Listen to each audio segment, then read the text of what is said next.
지난 9월 14일 86세를 일기로 하나님의 부름을 받은 여의도 순복음교회 조용기 원로 목사. 1958년 서울 천막교회로 시작해 여의도 순복음교회를 세계 최대 규모의 교회로 일구며 한국교회에 폭발적인 부흥을 일으켰다. 또한 지구 120바퀴를 누빌 정도로 전 세대 영혼 구원을 위해 선교에 헌신했고 가난하고 소외된 일신양에 손을 내밀며 사회복지를 위해 앞장서 왔다. 지난 60년간 사역을 돌아보면 어느 것을 보든지 예수님만이 희망이었습니다. 그러므로 어려움을 당할 때 낙심하지 말고 주님께 도움을 청하십시오. 그러면 오늘날도 주님의 기적을 베풀어 주시는 것입니다. 일평생을 복음 전도자로 헌신하며 개신교 선교 역사에 한 획을 그었던 고 조용기 목사. 복음 전파를 위해 그가 전한 희망과 긍정의 메시지들, 그리고 영혼 구원에 힘써왔던 그의 사역과 삶의 열매들이 이 땅에서 계속해서 이어지길 소망한다.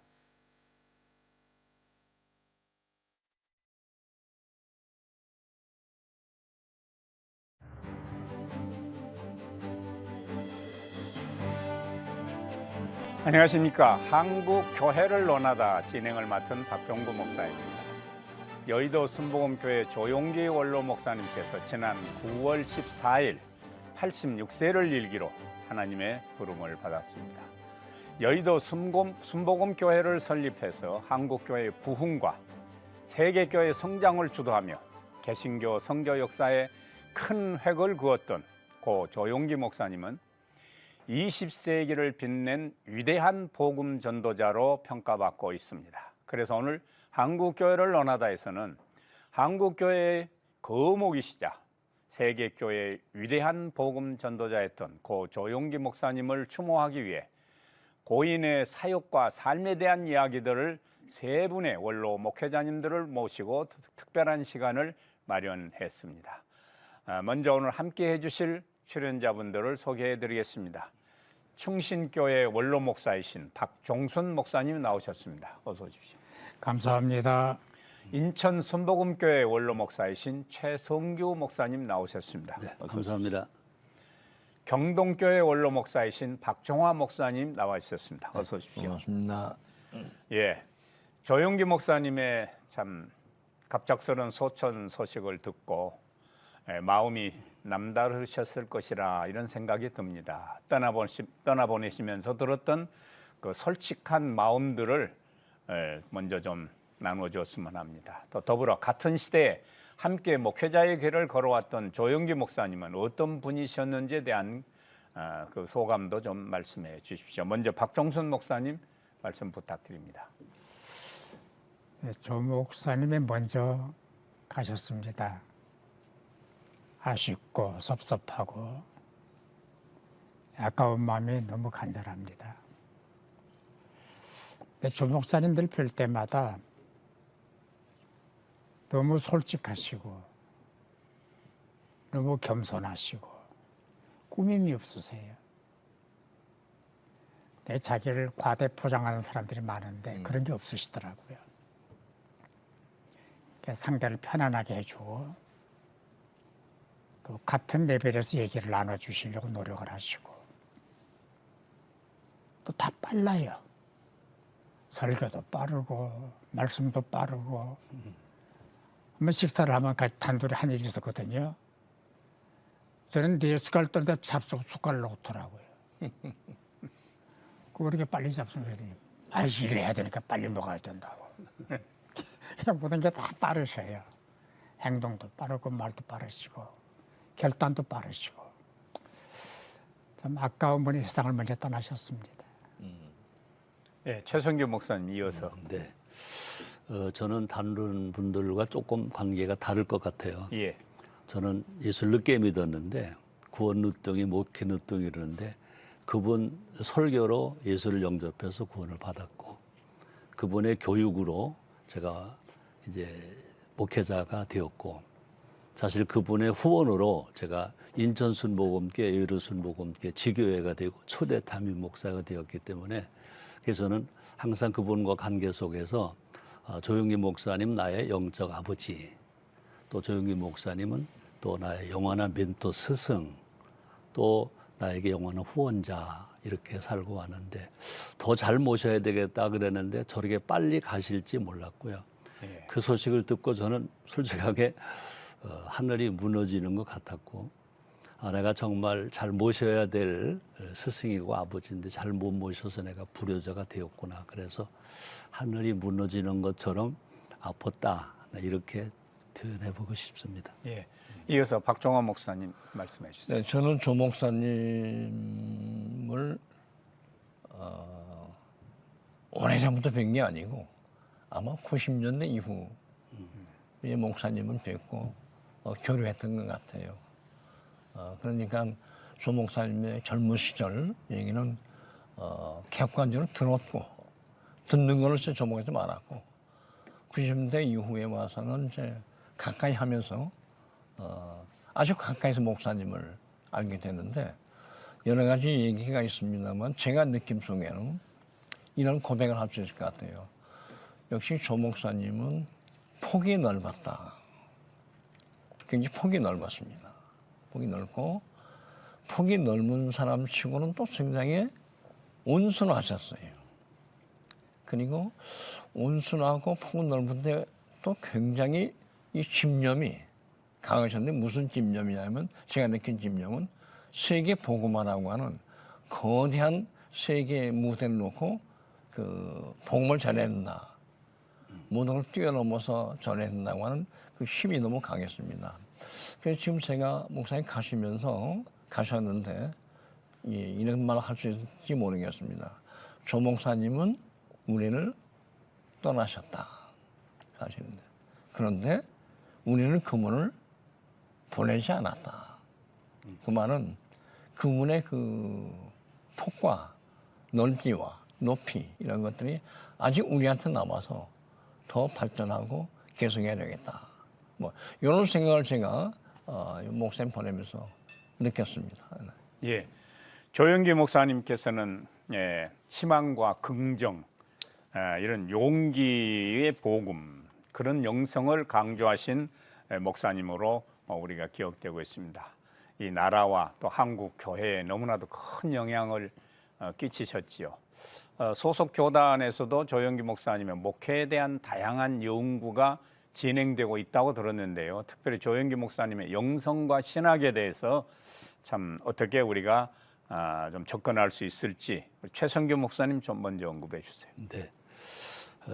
조영기 목사님은 아시는 대로 1958년도 대한민국이 휴전이 된 것이 53년도 제일 어렵고 힘들 때 또 어려운 환경 속에서 교회를 개척을 해서 목회를 하셨는데 그분의 시작은 아마 삼중 축복이라는 말씀으로 복음을 전해서 많은 사람들에게 꿈과 희망을 주시고 그 다음에 이제 그분의 이 신학이 또 그 다음에 오중복음이라는 신학으로 중생 또 성령 충만, 신유, 축복, 재림 그러다가 그 다음에 이제 세계에 나가서 목회자들을 지도하다 보니까 이제 4차원 영성을 외치셨거든요. 뭐 아시는 대로 4차원 영성은 첫째가 생각, 그 다음에 꿈, 그 다음에 믿음, 말씀, 말, 선포죠. 이렇게 했고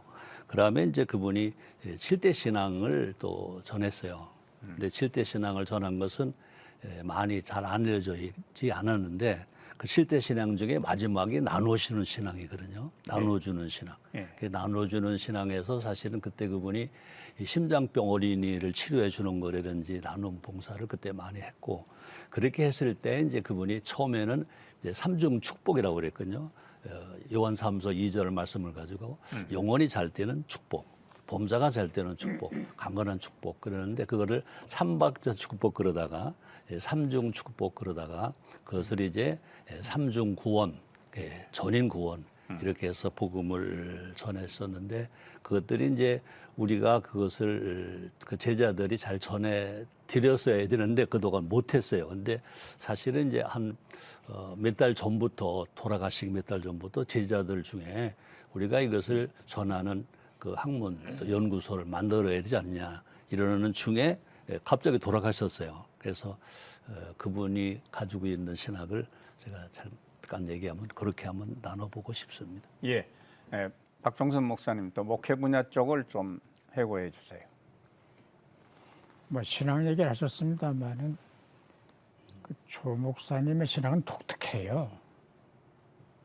창조적이고 남들이 생각하지 못하는 이제 그다음 목회 방법도 그래요. 예컨대 한국 교회가 성령운동에 대해서 불모지었을 때 전혀 외면하거나 또 반신반의할 때 성령운동의 이치를 드신 거예요. 오순절운동을 하셨어요. 방언을 강조하고 힐링을 강조하고 이제 그러다 보니까 생소한 교단들이 이게 뭐야? 저게 기독교야? 할 정도로 성령운동의 어떤 성각운동을 하셨습니다. 성령운동을 목회와 접목을 시켜서 교회의 주인은 성령이시다. 그 주인을 따라가려면 성령을 받아야 된다. 성령 받은 증거가 뭐냐? 표면적 현상은 방언이다. 다 방언들 했잖아요. 아마 숨머금기 목사 되려면 방언해야 돼요. 그거 안 하면 이단화가 되니까 그 정도로 성령운동을 강조하셨고 당신만의 독특한 신학 체계를 형성을 해서 제자들을 양성을 하고 또 신학으로 목회를 하고 원래 사도행전의 그 흐름을 보면은 말씀과 성령이잖아요. 말씀 있는 곳에 성령 역사가 있는 곳에 말씀이 있기 때문에 그걸 이제 접목을 시켜서 그 한국에 정착을 시키셨고 초창기는 고생하셨죠. 이해를 못하는 사람들, 교단들과 했던 게 텐션도 있어 버려서 고생하시는데 아마 그 신학과 목회 철학 운동은 계속돼야 되지 않나 그렇게 생각을 합니다. 네. 처음 목회를 시작하신 해는 1958년이시죠? 5월 18일입니다. 5월 18일. 서대문구 대조동에서 천막교회로 출발을 했는데 혹자는 또 불광동이라고 얘기한 분들도 있습니다만은 대조동에서 처음 그 설립 예배를 드렸지요. 교회뿐 그 한 지교회뿐 아니라 세계 교회의 위대한 복음 전도자로 불리운 이 조용기 목사님의 그런 세계 선교 사역에 대해서 좀 우리가 이야기를 나눠보고 싶습니다. 국제 무대에서 국제를 하나의 그런 교구로 해서 세계적인 그런 복음 운동에 대해서는 우리 박종환 목사님께서 좀 말씀해 주세요. 글쎄 어떻게 얘기를 풀어가야 될지 모르겠는데요. 우선 제가 경험한 조 목사님을 말씀드려보겠는데 제가 73년에 여의도에서 있었던 그 빌리그레함 대전도대회 거기 참여해서 많은 감동을 받았습니다.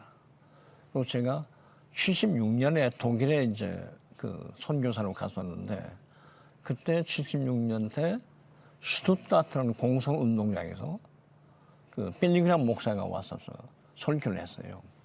그러니까 3년 전 제가 여의도에서 봤던 빌리그레함 목사님하고 슈투트가트에서 운동장에서 봤던 빌리그레함 목사님이 같은 분이셨는데 뭐가 차이가 있었느냐. 여기서는 100만이 모였지 않습니까? 슈투트가트 갔더니요. 운동장에서 아침에 하는데 한 1000명쯤 모였어요. 근데 이제 분위기는 좀 달랐고 근데 그때 그 빌리그레함 목사님 설교하시면서 일일이 돌아다니면서 청중층을 다 악수하고 하면서 하나님 믿으라고 복음 믿으라고 이 모습이요. 아하 100만 군중 앞에서도 설교자와 1000명을 그 군중 휘두르면서 사는 목사님 모습이 너무 달랐다. 그런데 그때 그 독일 분이 저한테 이런 말씀이에요. 폴 존을 아느냐고. 그 폰초가 누구냐? 그랬더니 조영기 목사님이었습니다. 그분을 베를린에서 만나는데 무슨 은혜를 받았냐 물어봤더니 빌링이라는 목사님은 대부흥사셔서 대중을 앞에 놓고 엄청난 전도를 하셨는데 조영기 목사님은 자기 병을 고쳐주셨다. 두 번째, 병만 고친 게 아니라 내 마음까지 고쳐주셨다. 참 훌륭한 목사님이다. 제가 그렇게 그 세계 선교 차원에서 두 분에 관한 평가를 들었습니다. 그 보니까 이제 조 목사님 얘기로 돌아가면 조 목사님이 전 세계를 무대로 땅끝까지 이르러서 하나님의 증인을 만드시려고 전도하시는데 이 전도가 가는 곳마다 다르게 나타나는데 육신의 병도 고쳤지만 마음의 병을 같이 고쳐서 그것이 말하자면 육과 영을 합한 성령의 운동을 곳곳에서 전개하셨구나. 느낌은 이마저 받았구나. 그래서 세계 선교 그렇게 말하지만 너무 폭이 넓고요. 다만 마음과 몸과 마음을 함께 치유하고 위로해주고 또 고쳐주는 그 역사를 조 목사님 평생 동안 세계 선교에서 하셨구나. 이런 느낌을 제가 받고요. 뭐 여러 개 다는 한남모 목사님은 전 세계 어디지 다 가셨으니까요. 이걸 보면서 성령 운동을 몸과 마음을 함께 치유하는 그런 힐링의 선교를 목사님이 하셨다. 그래서 앞으로도 이 운동은 계속됐으면 좋겠다. 뭐 이런 생각입니다. 네. 예. 조영기 목사님께서는 뭐 60여 년을 설교자로 참 그렇게 사역을 하셨는데 같은 목회자로서 느끼셨던 조영기 목사님의 설교 세계 또 그 설교의 특징 뭐 그 설교 부분을 좀 얘기를 나누고 싶습니다. 예, 최성규 목사님. 네. 앞에 좋은 말씀들 다 잘해주셔서 너무 감사하고요. 조영기 목사님은 앞에 두 분 목사님 다 성령을 다 말씀해 주셨는데 역시 그분은 성령 목회를 하셨다. 근데 사실 성령 목회가 되려면 기도 목회가 있어야 성령 목회가 된다. 그래서 조영기 목사님의 특징은 기도 많이 하는 목사님. 그러다가 보니까 성령에 잡혀서 성령으로 목회를 하셨다. 그래서 저는 하나 더 보태면 그분의 설교는 성경이 빠지질 않거든요. 근데 그분은 성경을 해석해 주는 설교보다는 필요한 사람에게 성경을 찾아서 성경으로 처방해서 들려주면 그것이 반복 들을 때 은혜가 될 뿐 아니라 그것이 힐링이 되고 치료가 되고 변화가 되는 그런 것을 보거든요. 그래서 저는 이렇게 그냥 단답적으로 말하면 그분은 성경을 떠나지 아니한 성경 목회하셨다. 그다음에 성령으로 목회하셨다. 그다음에 기도로 목회하셨다. 그다음에 사람들에게 필요를 채워주는 필요 목회를 하셨다. 근데 가끔 보면 설교를 잘 하시는 분들이 계신데 성경 설교는 잘 하시는데 필요로 처방이 없는 거를 저는 이제 조 목사님 밑에서 자란 사람으로서 저건 아닌데 그럴 때 정말로 모든 사람이 필요를 채워주는 필요 목회. 그렇기 때문에 많은 사람들이 모여들었죠. 병든 사람은 치료받으러 왔고 외로운 사람은 위로받으러 왔고 또 낙심하는 사람은 소망을 받으러 왔고 그런 역할을 잘 해주셨다. 그래서 정말 제자로서 잘 이어가야 되겠다 그런 생각을 계속 하고 있습니다. 예, 박종순 목사님이 조영기 목사님의 설교에 대한 언급. 뭐 같은 설교자입니다만은 조 목사님의 설교를 이렇게 요약을 하고 특징을 정리를 하면은 첫째 쉬워요. 어렵잖아요. 그분 설교에 어려운 용어 한 번도 안 나와요. 예, 뭐 철학적이고 논리학이고 그런 거 없어요. 아주 쉽게. 그다음에 긍정적이에요. 언제나 긍정적이에요. 그리고 인간의 아픔을 다뤄요. 아까 말씀하신 대로 영혼의 아픔, 마음의 아픔, 육체의 아픔. 어디 병자 있다. 하나님이 고치고 계신다. 소통이 가능한 거죠. 그러니까 설교는 소통이 중요하잖아요. 그다음에 말씀하신 대로 복음적이에요. 한 번도 복음 외로 나가는 길이 안 나가잖아요. 또 특별한 기교가 없어요.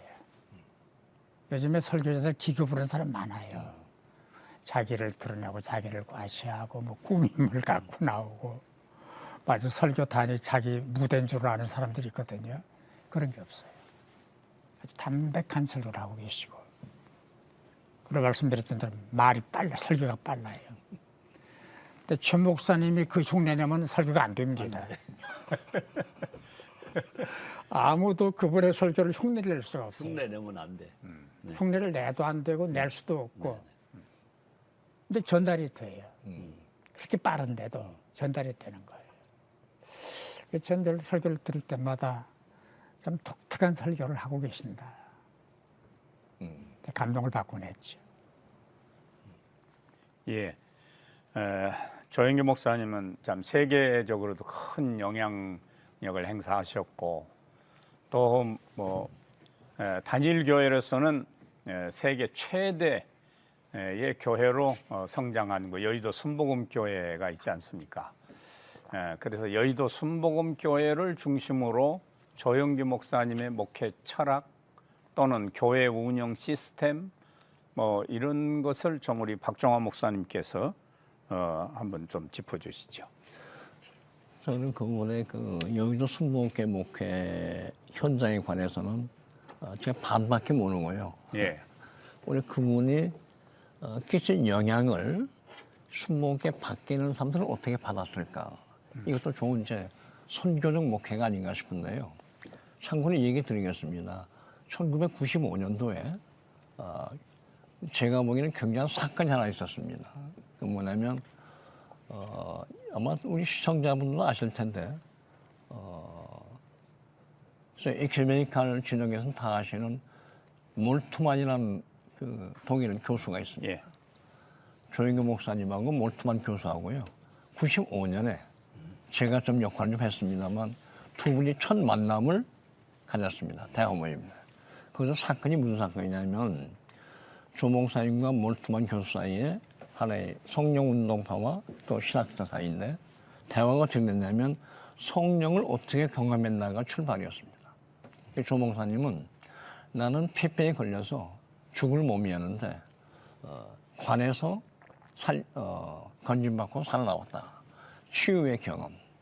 몰트만 교수가 나는 2차 대전 때 영국에 포로로 갔다가 포로 수용소에서 복음을 접하고 세계를 구원하시는 하나님의 복음을 처음 들었다.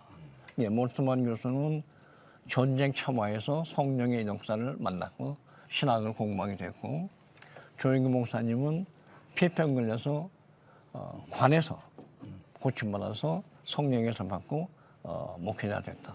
이 두 분이요.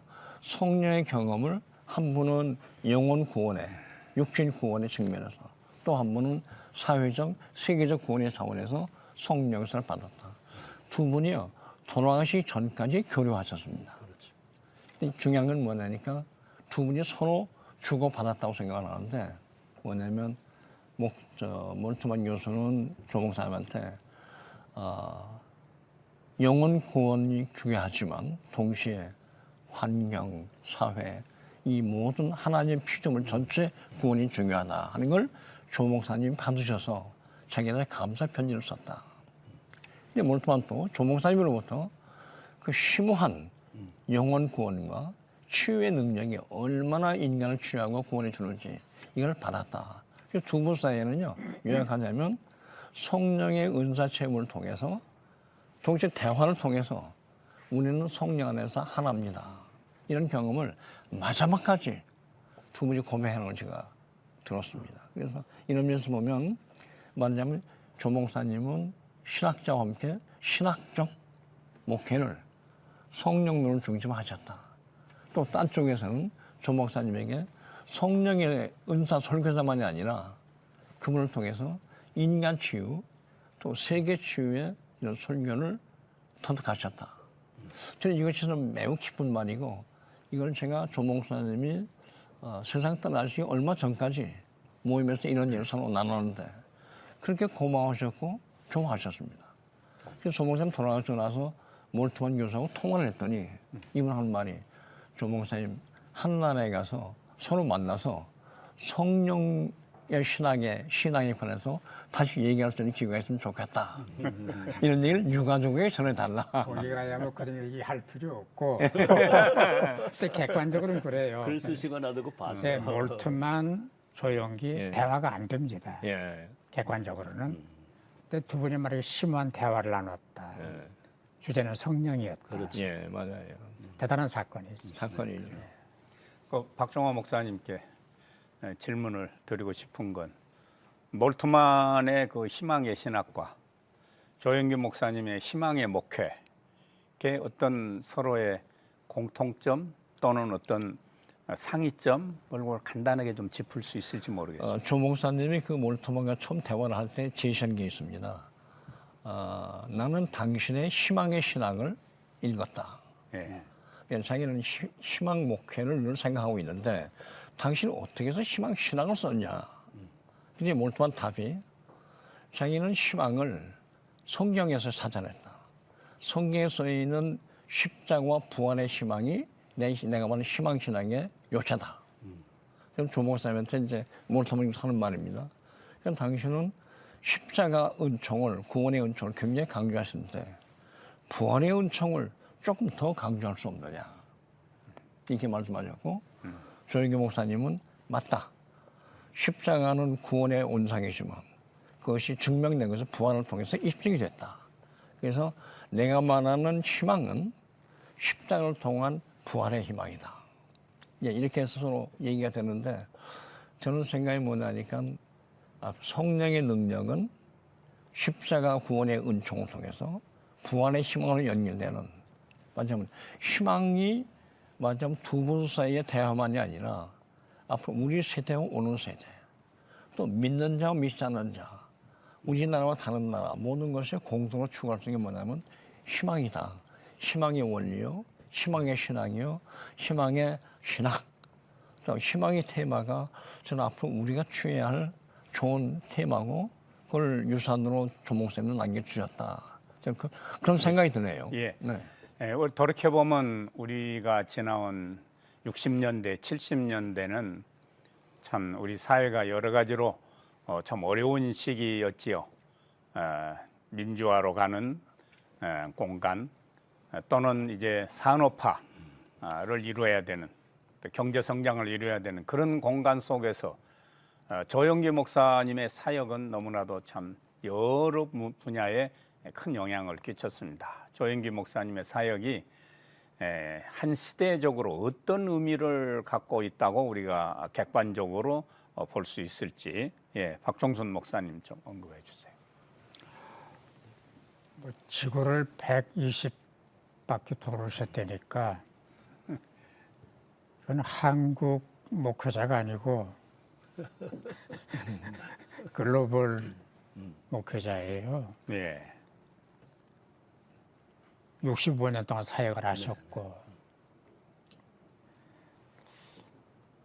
근데 저는 지금 몇 가지로 정리를 하면 우선 한국 교회를 세계에 알렸어요.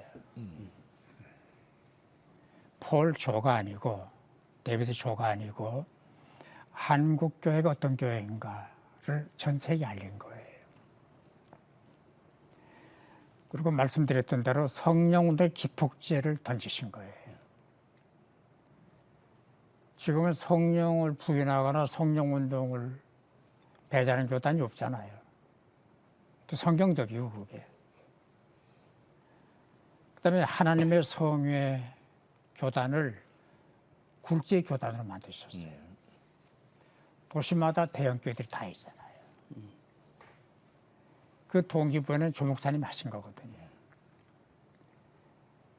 지원을 해주시고 또 뭐 개척 비용도 대시고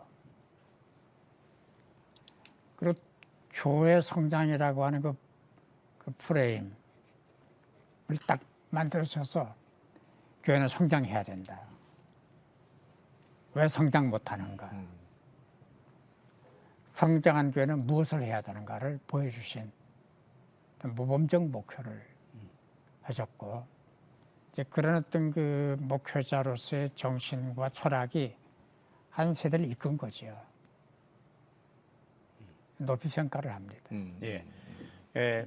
평양 심장병원 설립이라든지 또 국민일보 창간, 또 한세대학교 경영, 그 선교를 통한 해외 활동도 포함되지만 엘림 복지관이라든지 이렇게 교회 밖으로 사회적으로 여러 분야에서 여의도 순복음교회가 대형 교회로서의 다양한 그런 사역을 전개해 왔습니다. 그러니까 교회의 내향성 중요하지만 광역화된 외향성이 더 중요하다고 볼 수도 있죠.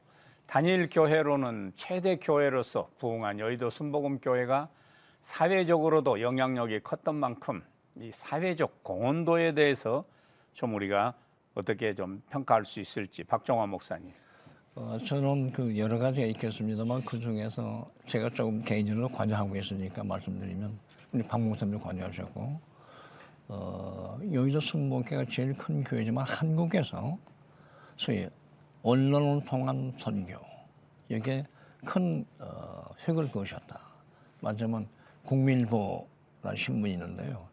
이건 일간지가 아니고 그냥 기독교의 대변지라고 보면 좋을 것 같습니다. 사회적 대변인데 더 중요한 건 뭐냐면 조 목사님과 여의도 순복음교회가 일치 협력 노력해서 신문 하나를 만들었다. 이거 자체가 아니라 이 신문을 여의도 순복음교회의 신문이 아니고 또 어느 교단의 신문이 아니라 한국교회 전체의 목소리를 대변하는 신문으로 부상시켜서 혼납하셨다. 말하자면 신문만이 아니고 뭐 엘림 복지관이라든지 평양의 심장병원이라든지 또 국민일보 신문이라든지 이런 것을 설립은 조 목사님이 주도하셨고 순복음교회가 하셨습니다만 쓰임새는 한국의 전체를 위해서 한반도 전체를 위해서 또 북한 사회를 위해서 이렇게 폭넓게 쓰임받도록 교육하시고 노력하셨다. 그래서 일종의 제가 표현하자면 복음의 사형 환원, 복음의 사회 확장 이런 걸 몸소 실천하시지 않았나. 그래서 그건 성령의 은사가요. 그냥 마음의 은혜를 받고 은사를 받는 성령의 운동만이 아니라 온 사회 속에 들어가서 이 사회 하나님 나라를 선포하는 맞으면 사회 속에 침투해서 사회를 변화시키는 그런 역할에 조 목사님이 성령 선교가 좋은 지렛대 역할을 하지 않았나. 그 점 우리가 길이길이 좀 평가하고 길러야 되지 않나 이런 생각이 들어요. 국민일보 얘기를 하셨는데 다 관계하신 분들이잖아요. 원래 조 목사님 만드셨는데 처음에 시작해가지고 얼마 동안은 일반적인 인식이 여기도 순복음 신문이다. 조영기 신문이다. 그 사람들이 거리가 있잖아요. 근데 그걸 조 목사님이 그 이해를 하시고 그 창간 기념식 하는 날 국민일보 사기를 저한테 넘겨주셨어요. 이건 한국교회 신문이다. 내놓겠다. 그리고 문화재단을 만들었습니다. 그래서 초대 이사장님이 예, 박종순 꽤 목사님이요. 오랫동안 곁에 있었는데 이제 그거 보면 욕심은 없어요. 그 내가 만든 신문 어떻게 남한테 내놔요? 과감하게 내놓고 한국교회 신문이다. 근데 그분의 뜻대로 지금 한국교회 파수꾼, 한국교회 버팀목, 한국교회 방풍망 이걸 권하고 있잖아요. 감사한 거죠. 예. 그 내가 아는 조영기 목사님의 장점 중에서 특히 목회자로서의 조영기 목사님을 생각할 때 후배 목회자들이 이것만큼은 꼭 조 목사님을 배우고 또 기억했으면 좋겠다는 점이 있다면은 우리 최성규 목사님과 박종순 목사님께 한 말씀씩 듣고 싶습니다. 최성규 목사님. 네. 앞에서 우리 박종화 목사님이 희망신앙 얘기하셨는데 사실은 오중복음이 또 삼중 축복이 다 희망이거든요. 예. 십자가를 통해서 중생을 한다. 성령 충만 받을 수 있다. 신유 있다. 축복받는다. 그다음에 재림이 이게 부활신앙이거든요. 부활신앙. 그것에 대해서 희망을 얘기를 하셨고 그다음에 조영기 목사님이 항상 많이 쓰신 말씀이 할 수 있다. 하면 된다. 해보자. 그랬거든요. 이게 유명한 말씀이고 울어보고 웃어보니 웃는 게 더 좋더라. 이 말씀이 또 우리에게 너무 그 희망이 되는 말씀이었고 그다음에 사실 이제 목회를 하시면서 그분은 평신도를 활용했다는 거죠. 특별히 여성을 활용했다는 거죠. 그래서 구역장 제도를 세우고 특별히 여성 구역장, 여성 조장 제도를 세워서 목회를 하신 것이 우리가 정말로 배울 일이고 계속 이어갈 일이 아닌가 그런 생각을 합니다. 예. 네, 박종순 목사님.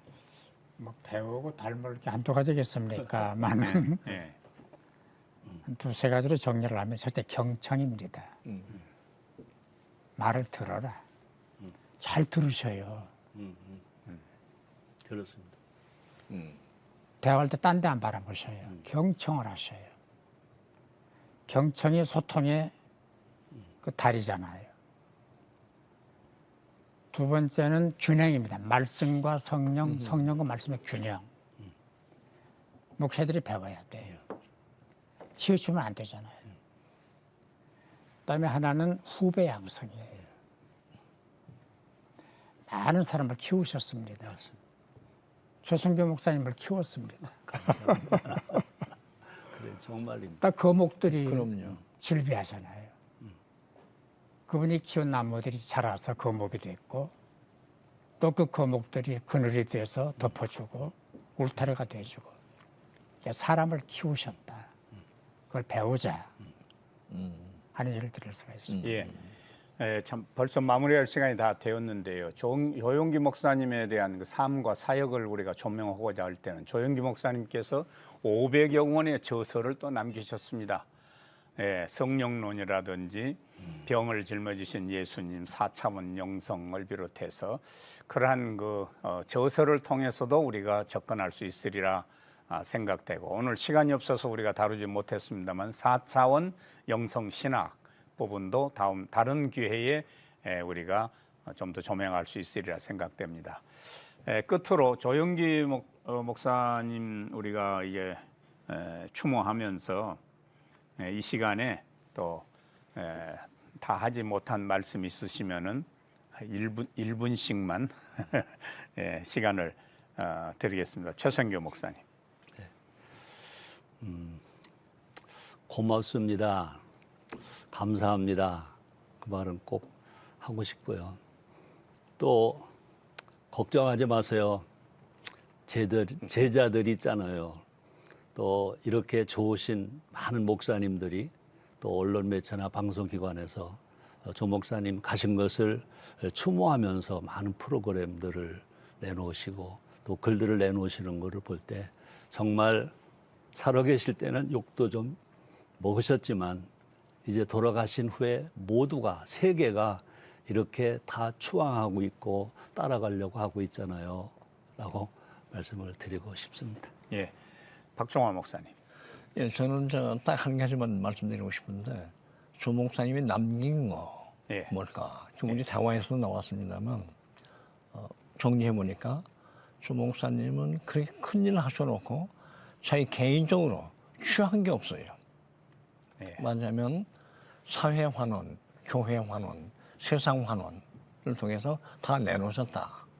그래서 다른 말로 표현하면 우리 후진들이 배워야 할 게 뭐냐면 훌륭한 사람일수록 공공성에 예.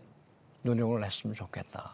교회도 직장도 모든 것도 다 공공이고 우리는 하나님의 청직일 뿐이지 소유자가 아니다. 은사에. 요것을 조 목사님이 가시면서 직접 간접으로 우리한테 주고가지 않았나. 요게 제가 보기엔 하나 터득할 점이고 배워할 점 아닌가 그렇게 생각을 합니다. 예. 예. 박종순 목사님. 제가 신문 추모사에서도 언급을 했습니다마는 다 갑니다. 대통령도 가고 목사도 가고 다 가는데 이제 먼저 가셨잖아요. 제가 20살 말미에 조 목사님 천국에서 만나십시다라고 했거든요. 얼마나 그 희망적이고 얼마나 미래지향적이고 우리에게 소망을 주는 천국이 있잖아요. 좀 거기서 만나십시다. 먼저 가셨는데 기다리세요. 멋져요. 예, 한국교회를 논하다에서는 한국교회 거목이시면서 또 세계교회의 위대한 복음 전도자였던 영산 고 조용기 목사님을 추모하기 위해서 참 그분의 그러한 목회 사역, 삶에 대한 이야기들을 오늘 세 분, 평소에 또 교분이 두터우시던 우리 세 분 원로 목사님들을 한 자리에 모시고 이야기를 나눴습니다. 사랑하는 자여, 내 영혼이 잘됨 같이 내가 범사에 잘되고 강건하기를 내가 간구하노라. 이 말씀은 고 조용기 목사님께서 평생 가장 사랑했던 성경 구절이라고 합니다. 민족의 과도기를 살아오면서 목회자로서 민족에게 희망을 외쳤던 고 조용기 목사님의 긍정적이고 적극적인 신앙과 외침이 앞으로 살아갈 많은 신앙인들에게 오래 기억될 수 있기를 바라면서 한국교회를 논하다 오늘 순서 여기서 마칩니다. 함께해 주신 여러분 고맙습니다.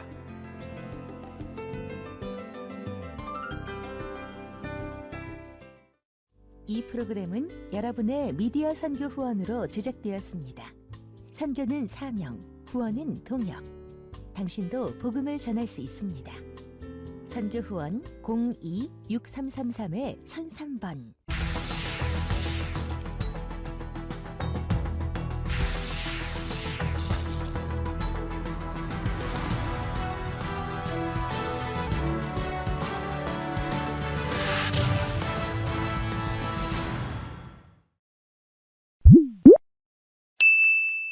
여덟 가지 최상의 복이라는 제1편을 여러분과 함께 나누며 복을 받겠습니다. 복이 있는 사람과 복이 없는 사람이 분명히 있습니다. 복을 많이 받은 사람과 복을 받지 못한 사람이 우리 주변에 있는 것을 살펴보아서 잘 알고 있습니다. 어떤 사람은 한평생 고생하지 않고 남의 덕에 잘 사는 사람이 있는가 하면은 다른 사람은 한평생 뼈 빠지게 고생만 하다가 가는 사람이 있는 것을 우리가 보고 있습니다. 예수님께서 말씀하시는 복은 운명적으로 차별지어진 복이 아닙니다. 누구든지 순종하여 믿고 받아 누리면 받을 수 있는 지극한 복을 말씀하시고 계십니다. 주님께서는 첫째로 마음이 가난한 자는 복이 있다고 말하셨습니다.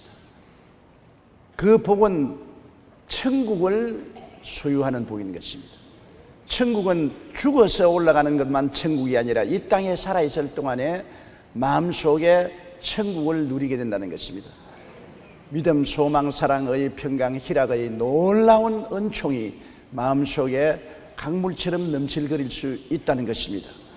심령이 가난한 것은 심령을 비운다는 것입니다. 꽉 들어차 있는 사람은 가난하지 않지 않아요. 심령을 비워버린 사람이 가난한 사람인 것입니다. 아담은 심령을 비우지 못하고 마귀의 탐욕과 욕심으로 채웠습니다. 아담의 마음에는 마귀의 꾀임을 받아서 욕심과 탐심이 꽉 들어차 있으므로 욕심과 탐심을 통해서 보고 듣고 냄새 맡고 맛보고 말하는 탐심과 욕심의 노예가 된 것입니다. 그는 그 결과 에덴의 낙원 속에 있으면서도 원망과 불평이 꽉 들어차고 선악과를 따먹고 하나님을 배반하고 천국을 잃어버리고 지옥의 노예가 되고 마른 것입니다. 그가 죽어서 지옥 가기 전에 이미 에덴 동산에서 쫓겨나고 그 마음속에 하늘나라가 떠난 그 심정에는 미움, 원한, 분노, 낙심, 좌절, 절망 등이 꽉 들어찬 생지옥이 이루어지고 마른 것입니다. 예수님은 욕심과 탕심을 비운 마음을 가졌습니다.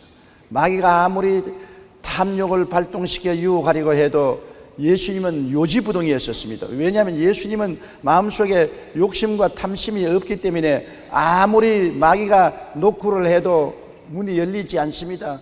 산이 없는데 고함을 쳐봤자 산울림이 되돌아오지 않습니다. 예수님의 마음속에 욕심과 탐심을 비워버렸기 때문에 욕심과 탐심으로 마귀가 아무리 고함을 쳐도 메아리 쳐오지 않습니다. 예수님은 육신의 탐욕을 완전히 비워버린 것입니다. 40주 40야 금식하고 배가 얼마나 고팠습니까? 그때 마귀가 와서 내가 하나님의 아들이거든, 아들의 권능과 지위를 사용해서 돌을 떡으로 만들어 먹으라는 것입니다. 지난 9월 14일 86세를 일기로 하나님의 부름을 받은 여의도 순복음교회 조영기 원로 목사. 1958년 서울 천막교회로 시작해 여의도 순복음교회를 세계 최대 규모의 교회로 일구며 한국교회에 폭발적인 부흥을 일으켰다. 또한 지구 120바퀴를 누빌 정도로 전 세계 영혼 구원을 위해 선교에 헌신을 가난하고 소외된 일신양에 손을 내밀며 사회복지를 위해 앞장서 왔다. 지난 60년간 사역을 돌아보면 어느 것을 보든지 예수님만이 희망이었습니다. 그러므로 어려움을 당할 때 낙심하지 말고 주님께 도움을 청하십시오. 그러면 오늘날도 주님의 기적을 베풀어 주시는 것입니다. 일평생을 복음 전도자로 헌신하며 개신교 선교 역사에 한 획을 그었던 고 조영기 목사.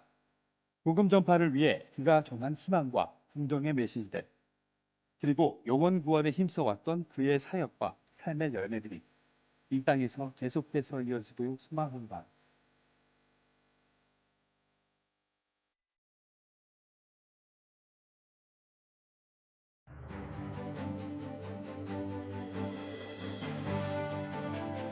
안녕하십니까. 한국교회를 논하다 진행을 맡은 박종구 목사입니다. 여의도 순복음교회 조용기 원로 목사님께서 지난 9월 14일 86세를 일기로 하나님의 부름을 받았습니다. 여의도 순복음교회를 설립해서 한국교회의 부흥과 세계교회 성장을 주도하며 개신교 선교 역사에 큰 획을 그었던 고 조용기 목사님은 20세기를 빛낸 위대한 복음 전도자로 평가받고 있습니다. 그래서 오늘 한국교회를 논하다에서는 한국교회의 거목이시자 세계교회의 위대한 복음 전도자였던 고 조용기 목사님을 추모하기 위해 고인의 사역과 삶에 대한 이야기들을 세 분의 원로 목회자님들을 모시고 특별한 시간을 마련했습니다. 먼저 오늘 함께 해주실 출연자분들을 소개해 드리겠습니다. 충신교회 원로 목사이신 박종순 목사님 나오셨습니다. 어서 오십시오. 감사합니다. 인천 순복음교회 원로 목사이신 최성규 목사님 나오셨습니다. 네, 감사합니다. 경동교회 원로 목사이신 박종화 목사님 나와 주셨습니다. 어서 오십시오. 고맙습니다. 예, 조용기 목사님의 참 갑작스러운 소천 소식을 듣고 마음이 남다르셨을 것이라 이런 생각이 듭니다. 떠나보내시면서 들었던 그 솔직한 마음들을 먼저 좀 나눠줬으면 합니다. 또 더불어 같은 시대에 함께 목회자의 길을 걸어왔던 조영기 목사님은 어떤 분이셨는지에 대한 그 소감도 좀 말씀해 주십시오. 먼저 박종순 목사님 말씀 부탁드립니다. 네, 조 목사님이 먼저 가셨습니다. 아쉽고 섭섭하고 아까운 마음이 너무 간절합니다. 조 목사님들 뵐 때마다 너무 솔직하시고 너무 겸손하시고 꾸밈이 없으세요. 자기를 과대 포장하는 사람들이 많은데 그런 게 없으시더라고요. 상대를 편안하게 해주고 또 같은 레벨에서 얘기를 나눠주시려고 노력을 하시고 또 다 빨라요.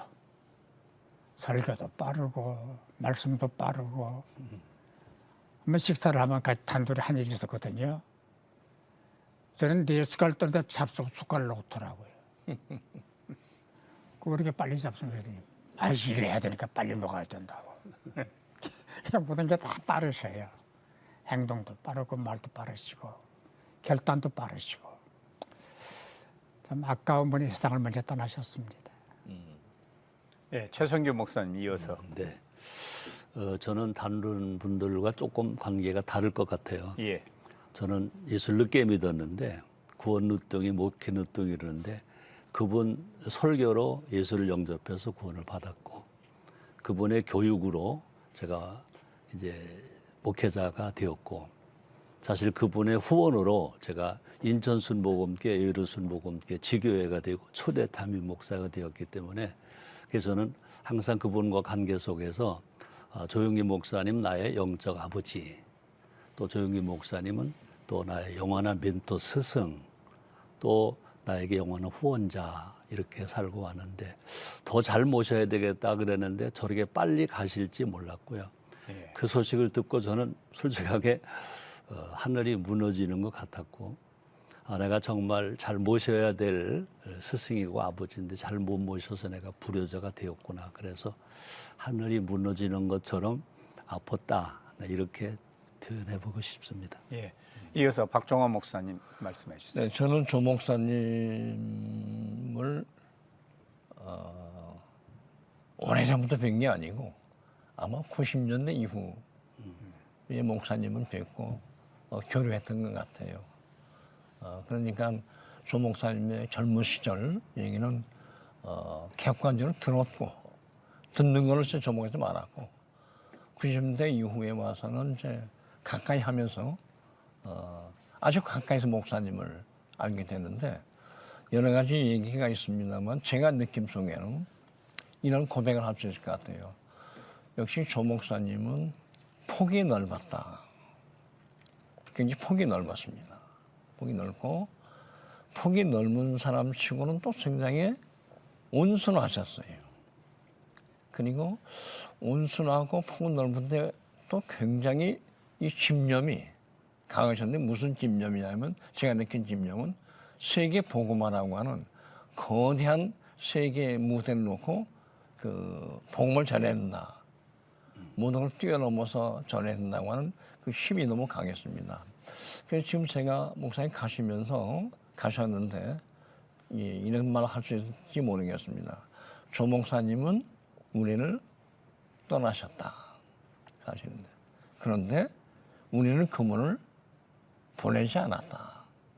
그 말은 그분의 그 폭과 넓기와 높이 이런 것들이 아직 우리한테 남아서 더 발전하고 계속해야 되겠다.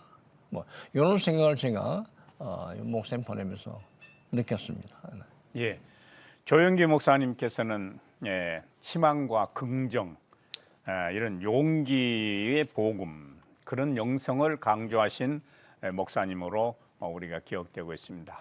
이 나라와 또 한국 교회에 너무나도 큰 영향을 끼치셨지요. 소속 교단에서도 조영기 목사님의 목회에 대한 다양한 연구가 진행되고 있다고 들었는데요. 특별히 조영기 목사님의 영성과 신학에 대해서 참 어떻게 우리가 좀 접근할 수 있을지 최성규 목사님 좀 먼저 언급해 주세요. 네. 조영기 목사님은 아시는 대로 1958년도 대한민국이 휴전이 된 것이 53년도 제일 어렵고 힘들 때 또 어려운 환경 속에서 교회를 개척을 해서 목회를 하셨는데 그분의 시작은 아마 삼중 축복이라는 말씀으로 복음을 전해서 많은 사람들에게 꿈과 희망을 주시고 그 다음에 이제 그분의 이 신학이 또 그 다음에 오중복음이라는 신학으로 중생 또 성령 충만, 신유, 축복, 재림 그러다가 그 다음에 이제 세계에 나가서 목회자들을 지도하다 보니까 이제 4차원 영성을 외치셨거든요. 뭐 아시는 대로 4차원 영성은 첫째가 생각, 그 다음에 꿈, 그 다음에 믿음, 말씀, 말, 선포죠. 이렇게 했고 그 다음에 이제 그분이 7대 신앙을 또 전했어요. 근데 7대 신앙을 전한 것은 많이 잘 알려지지 않았는데 그 7대 신앙 중에 마지막에 나누시는 신앙이거든요. 나눠주는 신앙. 그 나눠주는 신앙에서 사실은 그때 그분이 심장병 어린이를 치료해 주는 거라든지 나눔 봉사를 그때 많이 했고 그렇게 했을 때 이제 그분이 처음에는 이제 삼중 축복이라고 그랬거든요. 요한 3서 2절 말씀을 가지고 영혼이 잘 때는 축복, 범사가 잘 때는 축복, 강건한 축복 그러는데 그거를 삼박자 축복 그러다가 삼중 축복 그러다가 그것을 이제 삼중 구원, 전인 구원 이렇게 해서 복음을 전했었는데 그것들이 이제 우리가 그것을 그 제자들이 잘 전해 드렸어야 되는데 그동안 못했어요. 근데 사실은 이제 한 몇 달 전부터 돌아가시기 몇 달 전부터 제자들 중에 우리가 이것을 전하는 그 학문 연구소를 만들어야 되지 않느냐 이러는 중에 갑자기 돌아가셨어요. 그래서 그분이 가지고 있는 신학을 제가 잠깐 얘기하면 그렇게 한번 나눠보고 싶습니다. 예, 박종선 목사님 또 목회 분야 쪽을 좀 해고해 주세요. 뭐 신앙 얘기를 하셨습니다만은 그 조 목사님의 신앙은 독특해요. 창조적이고 남들이 생각하지 못하는 이제 그다음 목회 방법도 그래요. 예컨대 한국 교회가 성령운동에 대해서 불모지었을 때 전혀 외면하거나 또 반신반의할 때 성령운동의 이치를 드신 거예요. 오순절 운동을 하셨어요. 방언을 강조하고 힐링을 강조하고 이제 그러다 보니까 생소한 교단들이 이게 뭐야? 저게 기독교야? 할 정도로 성령운동의 어떤 성각운동을 하셨습니다. 성령운동을 목회와 접목을 시켜서 교회 주인은 성령이시다.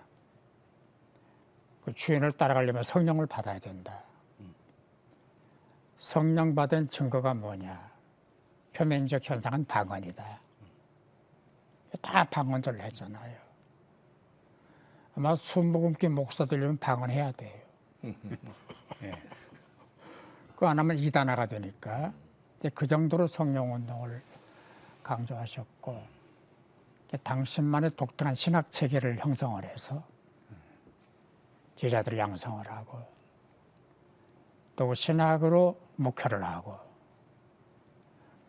원래 사도행전의 그 흐름을 보면은 말씀과 성령이잖아요. 말씀 있는 곳에 성령 역사가 있는 곳에 말씀이 있는데 그걸 이제 접목을 시켜서 그 한국에 정착을 시키셨고 초창기는 고생하셨죠. 이해를 못하는 사람들, 교단들과 했던 게 텐션도 있어 버려서 고생하시는데 아마 그 신학과 목회 철학 운동은 계속돼야 되지 않나 그렇게 생각을 합니다. 네. 처음 목회를 시작하신 해는 1958년이시죠? 5월 18일입니다. 5월 18일. 서대문구 대조동에서 천막교회로 출발을 했는데 혹자는 또 불광동이라고 얘기한 분들도 있습니다만은 대조동에서 처음 그 설립 예배를 드렸지요. 교회뿐 그 한 지교회뿐 아니라 세계 교회의 위대한 복음 전도자로 불리운 이 조용기 목사님의 그런 세계 선교 사역에 대해서 좀 우리가 이야기를 나눠보고 싶습니다. 국제 무대에서 국제를 하나의 그런 교구로 해서 세계적인 그런 복음 운동에 대해서는 우리 박종환 목사님께서 좀 말씀해 주세요. 글쎄 어떻게 얘기를 풀어가야 될지 모르겠는데요. 우선 제가 경험한 조 목사님을 말씀드려보겠는데 제가 73년에 여의도에서 있었던 그 빌리그레함 대전도대회 거기 참여해서 많은 감동을 받았습니다. 그리고 제가 76년에 독일에 이제 그 선교사로 갔었는데 그때 76년 때 슈투트가트라는 공성 운동장에서 그 빌리그레함 목사가 왔어서 설교를 했어요. 그러니까 3년 전 제가 여의도에서 봤던 빌리그레함 목사님하고 슈투트가트에서 운동장에서 봤던 빌리그레함 목사님이 같은 분이셨는데 뭐가 차이가 있었느냐? 여기서는 100만이 모였지 않습니까? 슈투트가트 갔더니요 운동장에서 아침에 하는데 한 1,000명쯤 모였어요. 근데 이제 분위기는 좀 달랐고, 근데 그때 그 베닝엄 목사님 설교하시면서 일일이 돌아다니면서 청중종을 다 악수하고 하면서 하나님 믿으라고 복음 믿으라고 이 모습이요. 아하, 100만 군중 앞에서도 설교자와 1,000명을 그 군중 휘두르면서 하던 목사님 모습이 뭐 달랐다. 그런데 그때 그 독일 분이 저한테 이런 말씀이에요. 폴 존을 아느냐고. 폴 존가 누구냐? 그랬더니 조영기 목사님이었습니다. 그분을 베를린에서 만나는데 무슨 은혜를 받았냐고 물어봤더니 베닝엄 목사님은 대부흥사셔서 대중을 앞에는 그 엄청난 전도를 하셨는데 조영기 목사님은 자기 병을 고쳐주셨다. 두 번째, 병만 고친 게 아니라 내 마음까지 고쳐주셨다. 참 훌륭한 목사님이다. 제가 그렇게 그 세계 선교 차원에서 두 분에 관한 평가를 들었습니다. 그 보니까 이제 조 목사님 얘기로 돌아가면 조 목사님이 전 세계를 무대로 땅끝까지 이르러서 하나님의 증인을 만드시려고 전도하셨는데 이 전도가 가는 곳마다 다르게 나타나는데 육신의 병도 고쳤지만 마음의 병을 같이 고쳐서 그것이 말하자면 육과 영을 합한 성령의 운동을 곳곳에서 전개하셨구나. 느낌은 여마저 받았구나. 그래서 세계 선교 그렇게 말하지만 너무 폭이 넓고요. 다만 마음과 몸과 마음을 함께 치유하고 위로해주고 또 고쳐주는 그 역사를 조 목사님 평생 동안 세계 선교에서 하셨구나. 이런 느낌을 제가 받고요. 뭐 여러 개 다는 한나무 목사님은 전 세계 어디든지 다 가셨으니까요. 이걸 보면서 성령 운동을 몸과 마음을 함께 치유하는 그런 힐링의 선교를 목사님이 하셨다. 그래서 앞으로도 이 운동은 계속됐으면 좋겠다. 뭐 이런 생각입니다. 네. 예, 조영기 목사님께서는 뭐 60여 년을 설교자로 참 그렇게 사역을 하셨는데 같은 목회자로서 느끼셨던 조영기 목사님의 설교 세계 또 그 설교의 특징 뭐 그 설교 부분을 좀 얘기를 나누고 싶습니다. 예, 최성규 목사님. 네.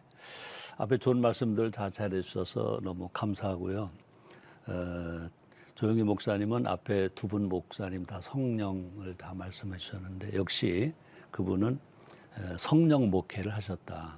근데 사실 성령 목회가 되려면 기도 목회가 있어야 성령 목회가 된다. 그래서 조영기 목사님의 특징은 기도 많이 하는 목사님. 그러다가 보니까 성령에 잡혀서 성령으로 목회를 하셨다. 그래서 저는 하나 더 보태면 그분의 설교는 성경이 빠지질 않거든요.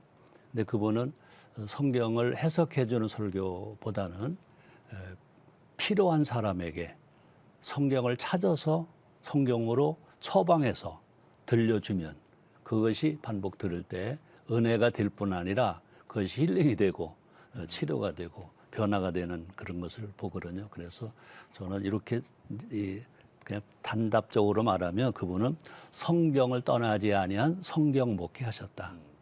그다음에 성령으로 목회하셨다.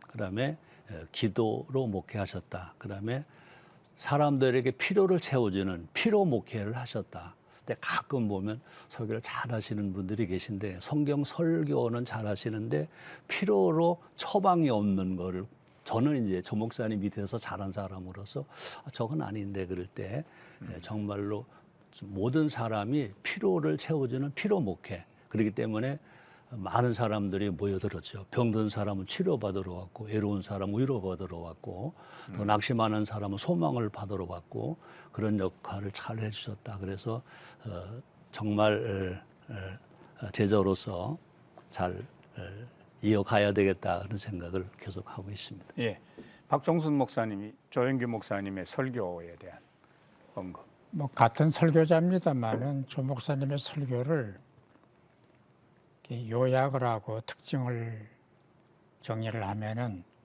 첫째 쉬워요. 어렵잖아요. 그분 설교에 어려운 용어 한 번도 안 나와요. 예. 뭐 철학적이고 논리학이고 그런 거 없어요. 아주 쉽게.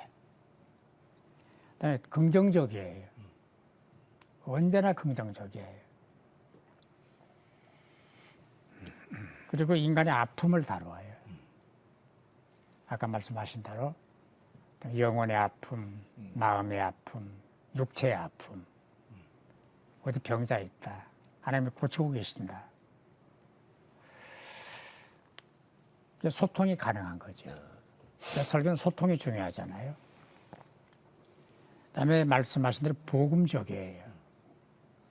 한 번도 복음 외로 나가는 길이 안 나가잖아요. 또 특별한 기교가 없어요. 요즘에 설교자들 기교 부르는 사람 많아요. 자기를 드러내고 자기를 과시하고 뭐 꾸밈을 갖고 나오고 마치 설교 단위 자기 무대인 줄 아는 사람들이 있거든요. 그런 게 없어요.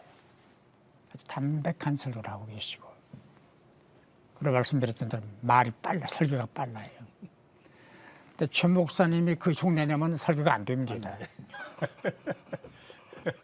아무도 그분의 설교를 흉내를 낼 수가 없어요. 흉내 내면 안 돼.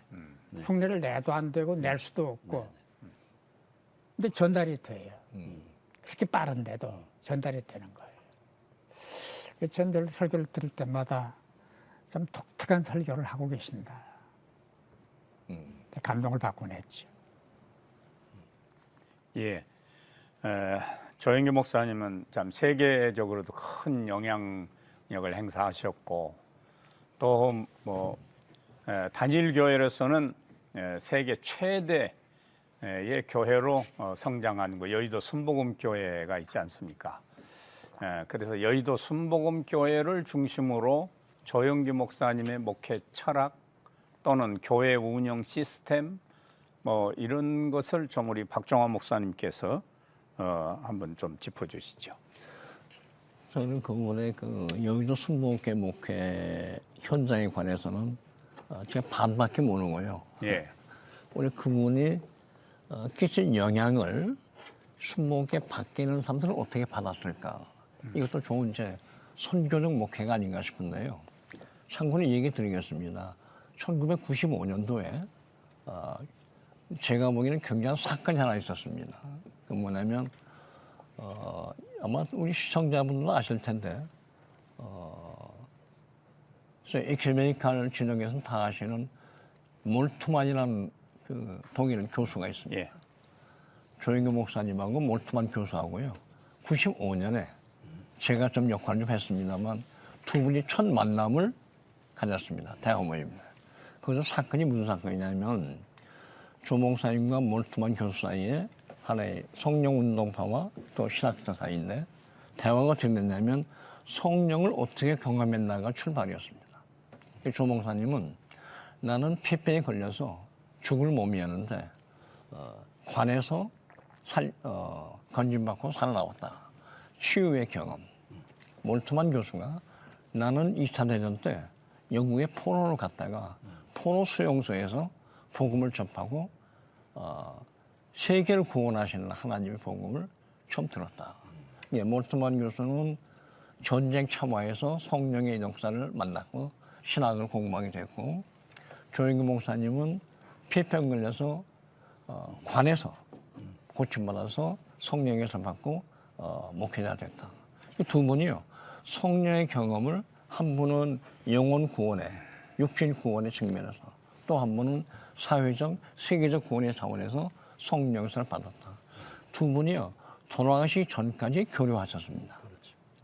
중요한 건 뭐냐니까 두 분이 서로 주고받았다고 생각을 하는데 뭐냐면 몰트만 교수는 조 목사님한테 영혼 구원이 중요하지만 동시에 환경, 사회 이 모든 하나님의 피조물 전체 구원이 중요하다 하는 걸 조 목사님이 받으셔서 자기한테 감사 편지를 썼다. 근데 몰트만 또 조 목사님으로부터 그 심오한 영혼 구원과 치유의 능력이 얼마나 인간을 치유하고 구원해 주는지 이걸 받았다. 그래서 두 분 사이에는요, 요약하자면 성령의 은사 체험을 통해서 동시에 대화를 통해서 우리는 성령 안에서 하나입니다. 이런 경험을 마지막까지 두무지 고백하는 걸 제가 들었습니다. 그래서 이런 면에서 보면 말하자면 조 목사님은 신학자와 함께 신학적 목회를 성령론을 중심으로 하셨다. 또 딴 쪽에서는 조 목사님에게 성령의 은사 설교자만이 아니라 그분을 통해서 인간 치유 또 세계 치유의 이런 설교를 터득하셨다. 저는 이것이 매우 기쁜 말이고 이걸 제가 조 목사님이 세상 떠나시기 얼마 전까지 모임에서 이런 일을 서로 나눴는데 그렇게 고마워하셨고 좋아하셨습니다. 그래서 조 목사님 돌아가시고 나서 몰트만 교수하고 통화를 했더니 이분 하는 말이 조 목사님 한나라에 가서 서로 만나서 성령의 신앙에 관해서 다시 얘기할 수 있는 기회가 있으면 좋겠다. 이런 얘기를 유가족에게 전해달라. 우리가 뭐 그런 얘기 할 필요 없고 근데 객관적으로는 그래요. 글 쓰시고 나도 그 봤어요. 네, 몰트만 조용기 예. 대화가 안 됩니다. 예. 객관적으로는. 근데 두 분이 말이고 심오한 대화를 나눴다. 예. 주제는 성령이었다. 그렇죠. 예, 맞아요. 대단한 사건이죠. 사건이죠. 그 박종화 목사님께 질문을 드리고 싶은 건 몰트만의 그 희망의 신학과 조영기 목사님의 희망의 목회, 그 어떤 서로의 공통점 또는 어떤 상이점을 간단하게 좀 짚을 수 있을지 모르겠어요. 조 목사님이 그 몰트만과 처음 대화를 할 때 제시한 게 있습니다. 나는 당신의 희망의 신학을 읽었다. 예. 자기는 희망 목회를 늘 생각하고 있는데 당신은 어떻게 해서 희망 신학을 썼냐? 그게 몰트만 답이 자기는 희망을 성경에서 찾아냈다. 성경에 써 있는 십자가와 부활의 희망이 내가 말하는 희망 신앙의 요체다. 그럼 조 목사님한테 이제 몰트만이 하는 말입니다. 그럼 당신은 십자가 은총을 구원의 은총을 굉장히 강조하시는데 부활의 은총을 조금 더 강조할 수 없느냐 이렇게 말씀하셨고 조영기 목사님은 맞다. 십자가는 구원의 온상이지만 그것이 증명된 것은 부활을 통해서 입증이 됐다. 그래서 내가 말하는 희망은 십자가를 통한 부활의 희망이다. 이렇게 해서 서로 얘기가 되는데 저는 생각이 뭐냐니까 성령의 능력은 십자가 구원의 은총을 통해서 부활의 희망으로 연결되는 맞으면 희망이 맞으면 두 분 사이의 대화만이 아니라 앞으로 우리 세대와 오는 세대 또 믿는 자와 믿지 않는 자 우리나라와 다른 나라 모든 것에 공동으로 추구할 수 있는 게 뭐냐면 희망이다. 희망의 원리요. 희망의 신앙이요. 희망의 신학. 희망의 테마가 저는 앞으로 우리가 취해야 할 좋은 테마고 그걸 유산으로 조 목사님은 남겨주셨다. 그런 생각이 드네요. 예. 네. 돌이켜보면 우리가 지나온 60년대, 70년대는 참 우리 사회가 여러 가지로 참 어려운 시기였지요. 민주화로 가는 공간 또는 이제 산업화를 이루어야 되는 경제 성장을 이루어야 되는 그런 공간 속에서 조영기 목사님의 사역은 너무나도 참 여러 분야에 큰 영향을 끼쳤습니다. 조영기 목사님의 사역이 한 시대적으로 어떤 의미를 갖고 있다고 우리가 객관적으로 볼 수 있을지 박종순 목사님 좀 언급해 주세요.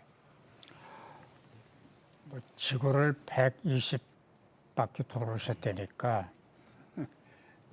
그건 한국 목회자가 아니고 글로벌 목회자예요. 예. 65년 동안 사역을 하셨고 근데 저는 지금 몇 가지로 정리를 하면 우선 한국 교회를 세계에 알렸어요. 폴 조가 아니고 데비드 조가 아니고 한국 교회가 어떤 교회인가를 전 세계에 알린 거예요. 그리고 말씀드렸던 대로 성령운동의 기폭제를 던지신 거예요. 지금은 성령을 부인하거나 성령운동을 배제하는 교단이 없잖아요. 또 성경적이고 그게. 그다음에 하나님의 성회 교단을 굴지의 교단으로 만드셨어요. 도시마다 대형 교회들이 다 있잖아요. 그 동기부여는 조 목사님 하신 거거든요.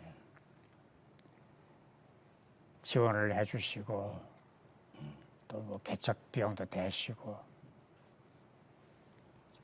그리고 교회 성장이라고 하는 그 프레임을 딱 만들어셔서 교회는 성장해야 된다. 왜 성장 못하는가? 성장한 교회는 무엇을 해야 되는가를 보여주신 모범적 목표를 하셨고 이제 그런 어떤 그 목표자로서의 정신과 철학이 한 세대를 이끈 거죠. 높이 평가를 합니다. 예.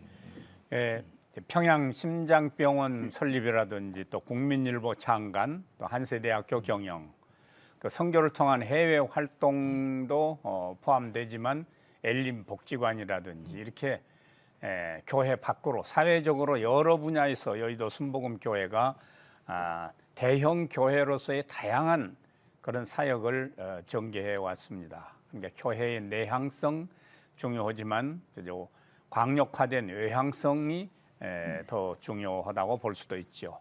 단일 교회로는 최대 교회로서 부흥한 여의도 순복음교회가 사회적으로도 영향력이 컸던 만큼 이 사회적 공헌도에 대해서 좀 우리가 어떻게 좀 평가할 수 있을지 박종환 목사님.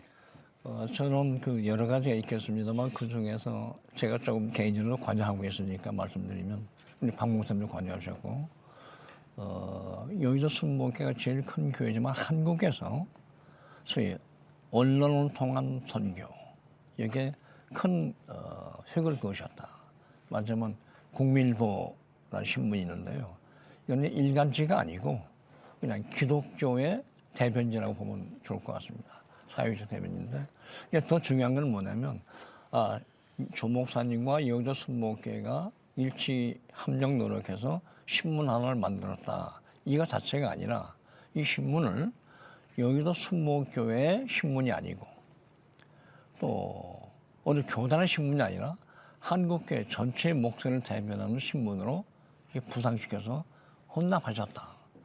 말하자면 신문만이 아니고 뭐 엘림 복지관이라든지 평양의 심장병원이라든지 또 국민일보 신문이라든지 이런 것을 설립은 조 목사님이 주도하셨고 순복음교회가 하셨습니다만 쓰임새는 한국의 전체를 위해서 한반도 전체를 위해서 또 북한 사회를 위해서 이렇게 폭넓게 쓰임받도록 교육하시고 노력하셨다. 그래서 일종의 제가 표현하자면 복음의 사회 환원, 복음의 사회 확장 이런 걸 몸소 실천하시지 않았나. 그래서 그건 성령의 은사가요. 그냥 마음의 은혜를 받고 은사를 받는 성령의 운동만이 아니라 온 사회 속에 들어가서 이 사회 하나님 나라를 선포하는 말하자면 사회 속에 침투해서 사회를 변화시키는 그런 역할에 조 목사님이 성령 선교가 좋은 지렛대 역할을 하지 않았나. 그 점 우리가 길이길이 좀 평가하고 길러야 되지 않나 이런 생각이 들어요. 국민일보 얘기를 하셨는데 다 관계하신 분들이잖아요. 본래 조 목사님 만드셨는데 처음에 시작해가지고 얼마 동안은 일반적인 인식이 여의도 순복음 신문이다. 조영기 신문이다. 그 사람들이 거리가 있잖아요. 근데 그걸 조 목사님이 그 이해를 하시고 그 창간 기념식 하는 날 국민일보 사기를 저한테 넘겨주셨어요. 이건 한국교회 신문이다. 내놓겠다. 그리고 문화재단을 만들었습니다. 그래서 초대 이사장님이 예, 꽤 오랫동안 곁에 있었잖아요. 있었는데 이제 그거 보면 욕심은 없어요. 그 내가 만든 신문 어떻게 남한테 내놔요? 과감하게 내놓고 한국교회 신문이다. 근데 그분의 뜻대로 지금 한국교회 파수꾼, 한국교회 버팀목, 한국교회 방풍망 이걸 권하고 있잖아요. 감사한 거죠. 예. 그 내가 아는 조영기 목사님의 장점 중에서 특히 목회자로서의 조영기 목사님을 생각할 때 후배 목회자들이 이것만큼은 꼭 조 목사님을 배우고 또 기억했으면 좋겠다는 점이 있다면은 우리 최성규 목사님과 박종순 목사님께 한 말씀씩 듣고 싶습니다. 최성규 목사님. 네. 앞에서 우리 박종화 목사님이 희망신앙 얘기하셨는데 사실은 오중복음이 또 삼중축복이 다 희망이거든요. 예. 십자가를 통해서 중생을 한다. 성령 충만 받을 수 있다. 신유 있다. 축복받는다. 그다음에 재림이 이게 부활신앙이거든요. 부활신앙. 그것에 대해서 희망을 얘기를 하셨고 그다음에 조영기 목사님이 항상 많이 쓰신 말씀이 할 수 있다. 하면 된다. 해보자. 그랬거든요. 이게 유명한 말씀이고 울어보고 웃어보니 웃는 게 더 좋더라. 이 말씀이 또 우리에게 너무 그 희망이 되는 말씀이었고 그다음에 사실 이제 목회를 하시면서 그분은 평신도를 활용했다는 거죠. 특별히 여성을 활용했다는 거죠. 그래서 구역장 제도를 세우고 특별히 여성 구역장, 여성 조장 제도를 세워서 목회를 하신 것이 우리가 정말로 배울 일이고 계속 이어갈 일이 아닌가 그런 생각을 합니다. 예, 박종순 목사님. 뭐 배우고 닮을 게 한두 가지겠습니까? 많은 예. 두세 가지로 정리를 하면 첫째 경청입니다. 말을 들어라. 잘 들으셔요. 그렇습니다. 대화할 때 딴 데 안 바라보셔요. 경청을 하셔요. 경청이 소통의 그 다리잖아요. 두 번째는 균형입니다. 말씀과 성령, 성령과 말씀의 균형. 목사들이 배워야 돼요. 치우치면 안 되잖아요. 그다음에 하나는 후배 양성이에요. 많은 사람을 키우셨습니다. 최성규 목사님을 키웠습니다. 감사합니다. 그래 정말입니다. 딱 거목들이 그럼요. 즐비하잖아요. 그분이 키운 나무들이 자라서 거목이 됐고 또 그 거목들이 그늘이 돼서 덮어주고 울타리가 돼주고 사람을 키우셨다. 그걸 배우자 하는 예를 들을 수가 있습니다. 예. 참 벌써 마무리할 시간이 다 되었는데요. 조영기 목사님에 대한 그 삶과 사역을 우리가 조명하고자 할 때는 조영기 목사님께서 500여 권의 저서를 또 남기셨습니다. 성령론이라든지 병을 짊어지신 예수님, 4차원 영성을 비롯해서 그러한 그 저서를 통해서도 우리가 접근할 수 있으리라 생각되고 오늘 시간이 없어서 우리가 다루지 못했습니다만 4차원 영성 신학 부분도 다른 기회에 우리가 좀 더 조명할 수 있으리라 생각됩니다. 끝으로 조영기 목사님 우리가 이제 추모하면서 이 시간에 또 다 하지 못한 말씀이 있으시면은 1분씩만 시간을 드리겠습니다. 최성규 목사님. 고맙습니다. 감사합니다. 그 말은 꼭 하고 싶고요. 또 걱정하지 마세요. 제자들이 있잖아요. 또 이렇게 좋으신 많은 목사님들이 또 언론 매체나 방송기관에서 조 목사님 가신 것을 추모하면서 많은 프로그램들을 내놓으시고 또 글들을 내놓으시는 것을 볼 때 정말 살아계실 때는 욕도 좀 먹으셨지만 이제 돌아가신 후에 모두가 세계가 이렇게 다 추앙하고 있고 따라가려고 하고 있잖아요. 라고 말씀을 드리고 싶습니다. 예, 박종화 목사님. 예, 저는 딱 한 가지만 말씀드리고 싶은데 조 목사님이 남긴 거 예. 뭘까? 지금 우리 대화에서 나왔습니다만 정리해 보니까 조 목사님은 그렇게 큰 일을 하셔놓고 자기 개인적으로 취한 게 없어요. 예. 말하자면 사회 환원, 교회 환원, 세상 환원을 통해서 다 내놓으셨다. 그래서 다른 말로 표현하면 우리 후진들이 배워야 할 게 뭐냐면 훌륭한 사람일수록 공공성에 예. 노력을 했으면 좋겠다. 교회도 직장도 모든 것도 다 공공이고 우리는 하나님의 총직일 뿐이지 소유자가 아니다. 은사에 이것을 조 목사님이 가시면서 직접 간접으로 우리한테 충고하지 않았나. 이게 제가 보기엔 하나 터득할 점이고 배워할 점 아닌가 그렇게 생각을 합니다. 예, 박종순 목사님. 제가 신문 추모사에서도 언급을 했습니다마는 다 갑니다. 대통령도 가고 목사도 가고 다 가는데 이제 먼저 가셨잖아요. 제가 추모사 말미에 조 목사님 천국에서 만나십시다라고 했거든요. 얼마나 그 희망적이고 얼마나 미래지향적이고 우리에게 소망을 주는 천국이 있잖아요. 좀 거기서 만나십시다. 먼저 가셨는데 기다리세요. 멋져요. 예, 한국교회를 논하다에서는 한국교회 거목이시면서 또 세계교회의 위대한 복음 전도자였던 영산 고 조용기 목사님을 추모하기 위해서 참 그분의 그러한 목회 사역, 삶에 대한 이야기들을 오늘 세 분, 평소에 또 교분이 두터우시던 우리 세 분 원로 목사님들을 한 자리에 모시고 이야기를 나눴습니다. 사랑하는 자여, 내 영혼이 잘됨 같이 내가 범사에 잘되고 강건하기를 내가 간구하노라. 이 말씀은 고 조용기 목사님께서 평생 가장 사랑했던 성경 구절이라고 합니다. 민족의 과도기를 살아오면서 목회자로서 민족에게 희망을 외쳤던 고 조용기 목사님의 긍정적이고 적극적인 신앙과 외침이 앞으로 살아갈 많은 신앙인들에게 오래 기억될 수 있기를 바라면서 한국교회를 논하다 오늘 순서 여기서 마칩니다. 함께해 주신 여러분 고맙습니다.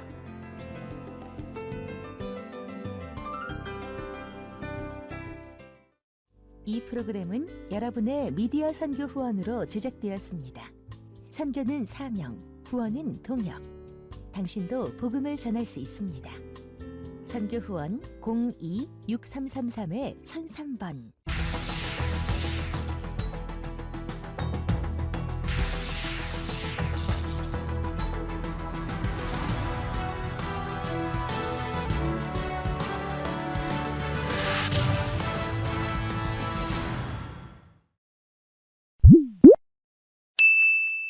여덟 가지 최상의 복이라는 제1편을 여러분과 함께 나누며 복을 받겠습니다. 복이 있는 사람과 복이 없는 사람이 분명히 있습니다. 복을 많이 받은 사람과 복을 받지 못한 사람이 우리 주변에 있는 것을 살펴보아서 잘 알고 있습니다. 어떤 사람은 한평생 고생하지 않고 남의 덕에 잘 사는 사람이 있는가 하면은 다른 사람은 한평생 뼈 빠지게 고생만 하다가 가는 사람이 있는 것을 우리가 보고 있습니다. 예수님께서 말씀하시는 복은 운명적으로 차별지어진 복이 아닙니다. 누구든지 순종하여 믿고 받아 누리면 받을 수 있는 지극한 복을 말씀하시고 계십니다. 주님께서는 첫째로 마음이 가난한 자는 복이 있다고 말하셨습니다. 그 복은 천국을 소유하는 복인 것입니다. 천국은 죽어서 올라가는 것만 천국이 아니라 이 땅에 살아있을 동안에 마음속에 천국을 누리게 된다는 것입니다. 믿음, 소망, 사랑의 평강, 희락의 놀라운 은총이 마음속에 강물처럼 넘칠거릴 수 있다는 것입니다. 심령이 가난한 것은 심령을 비운다는 것입니다. 꽉 들어차 있는 사람은 가난하지 않지 않아요. 심령을 비워버린 사람이 가난한 사람인 것입니다. 아담은 심령을 비우지 못하고 마귀의 탐욕과 욕심으로 채웠습니다. 아담의 마음에는 마귀의 꾀임을 받아서 욕심과 탐심이 꽉 들어차 있으므로 욕심과 탐심을 통해서 보고 듣고 냄새 맡고 맛보고 말하는 탐심과 욕심의 노예가 된 것입니다.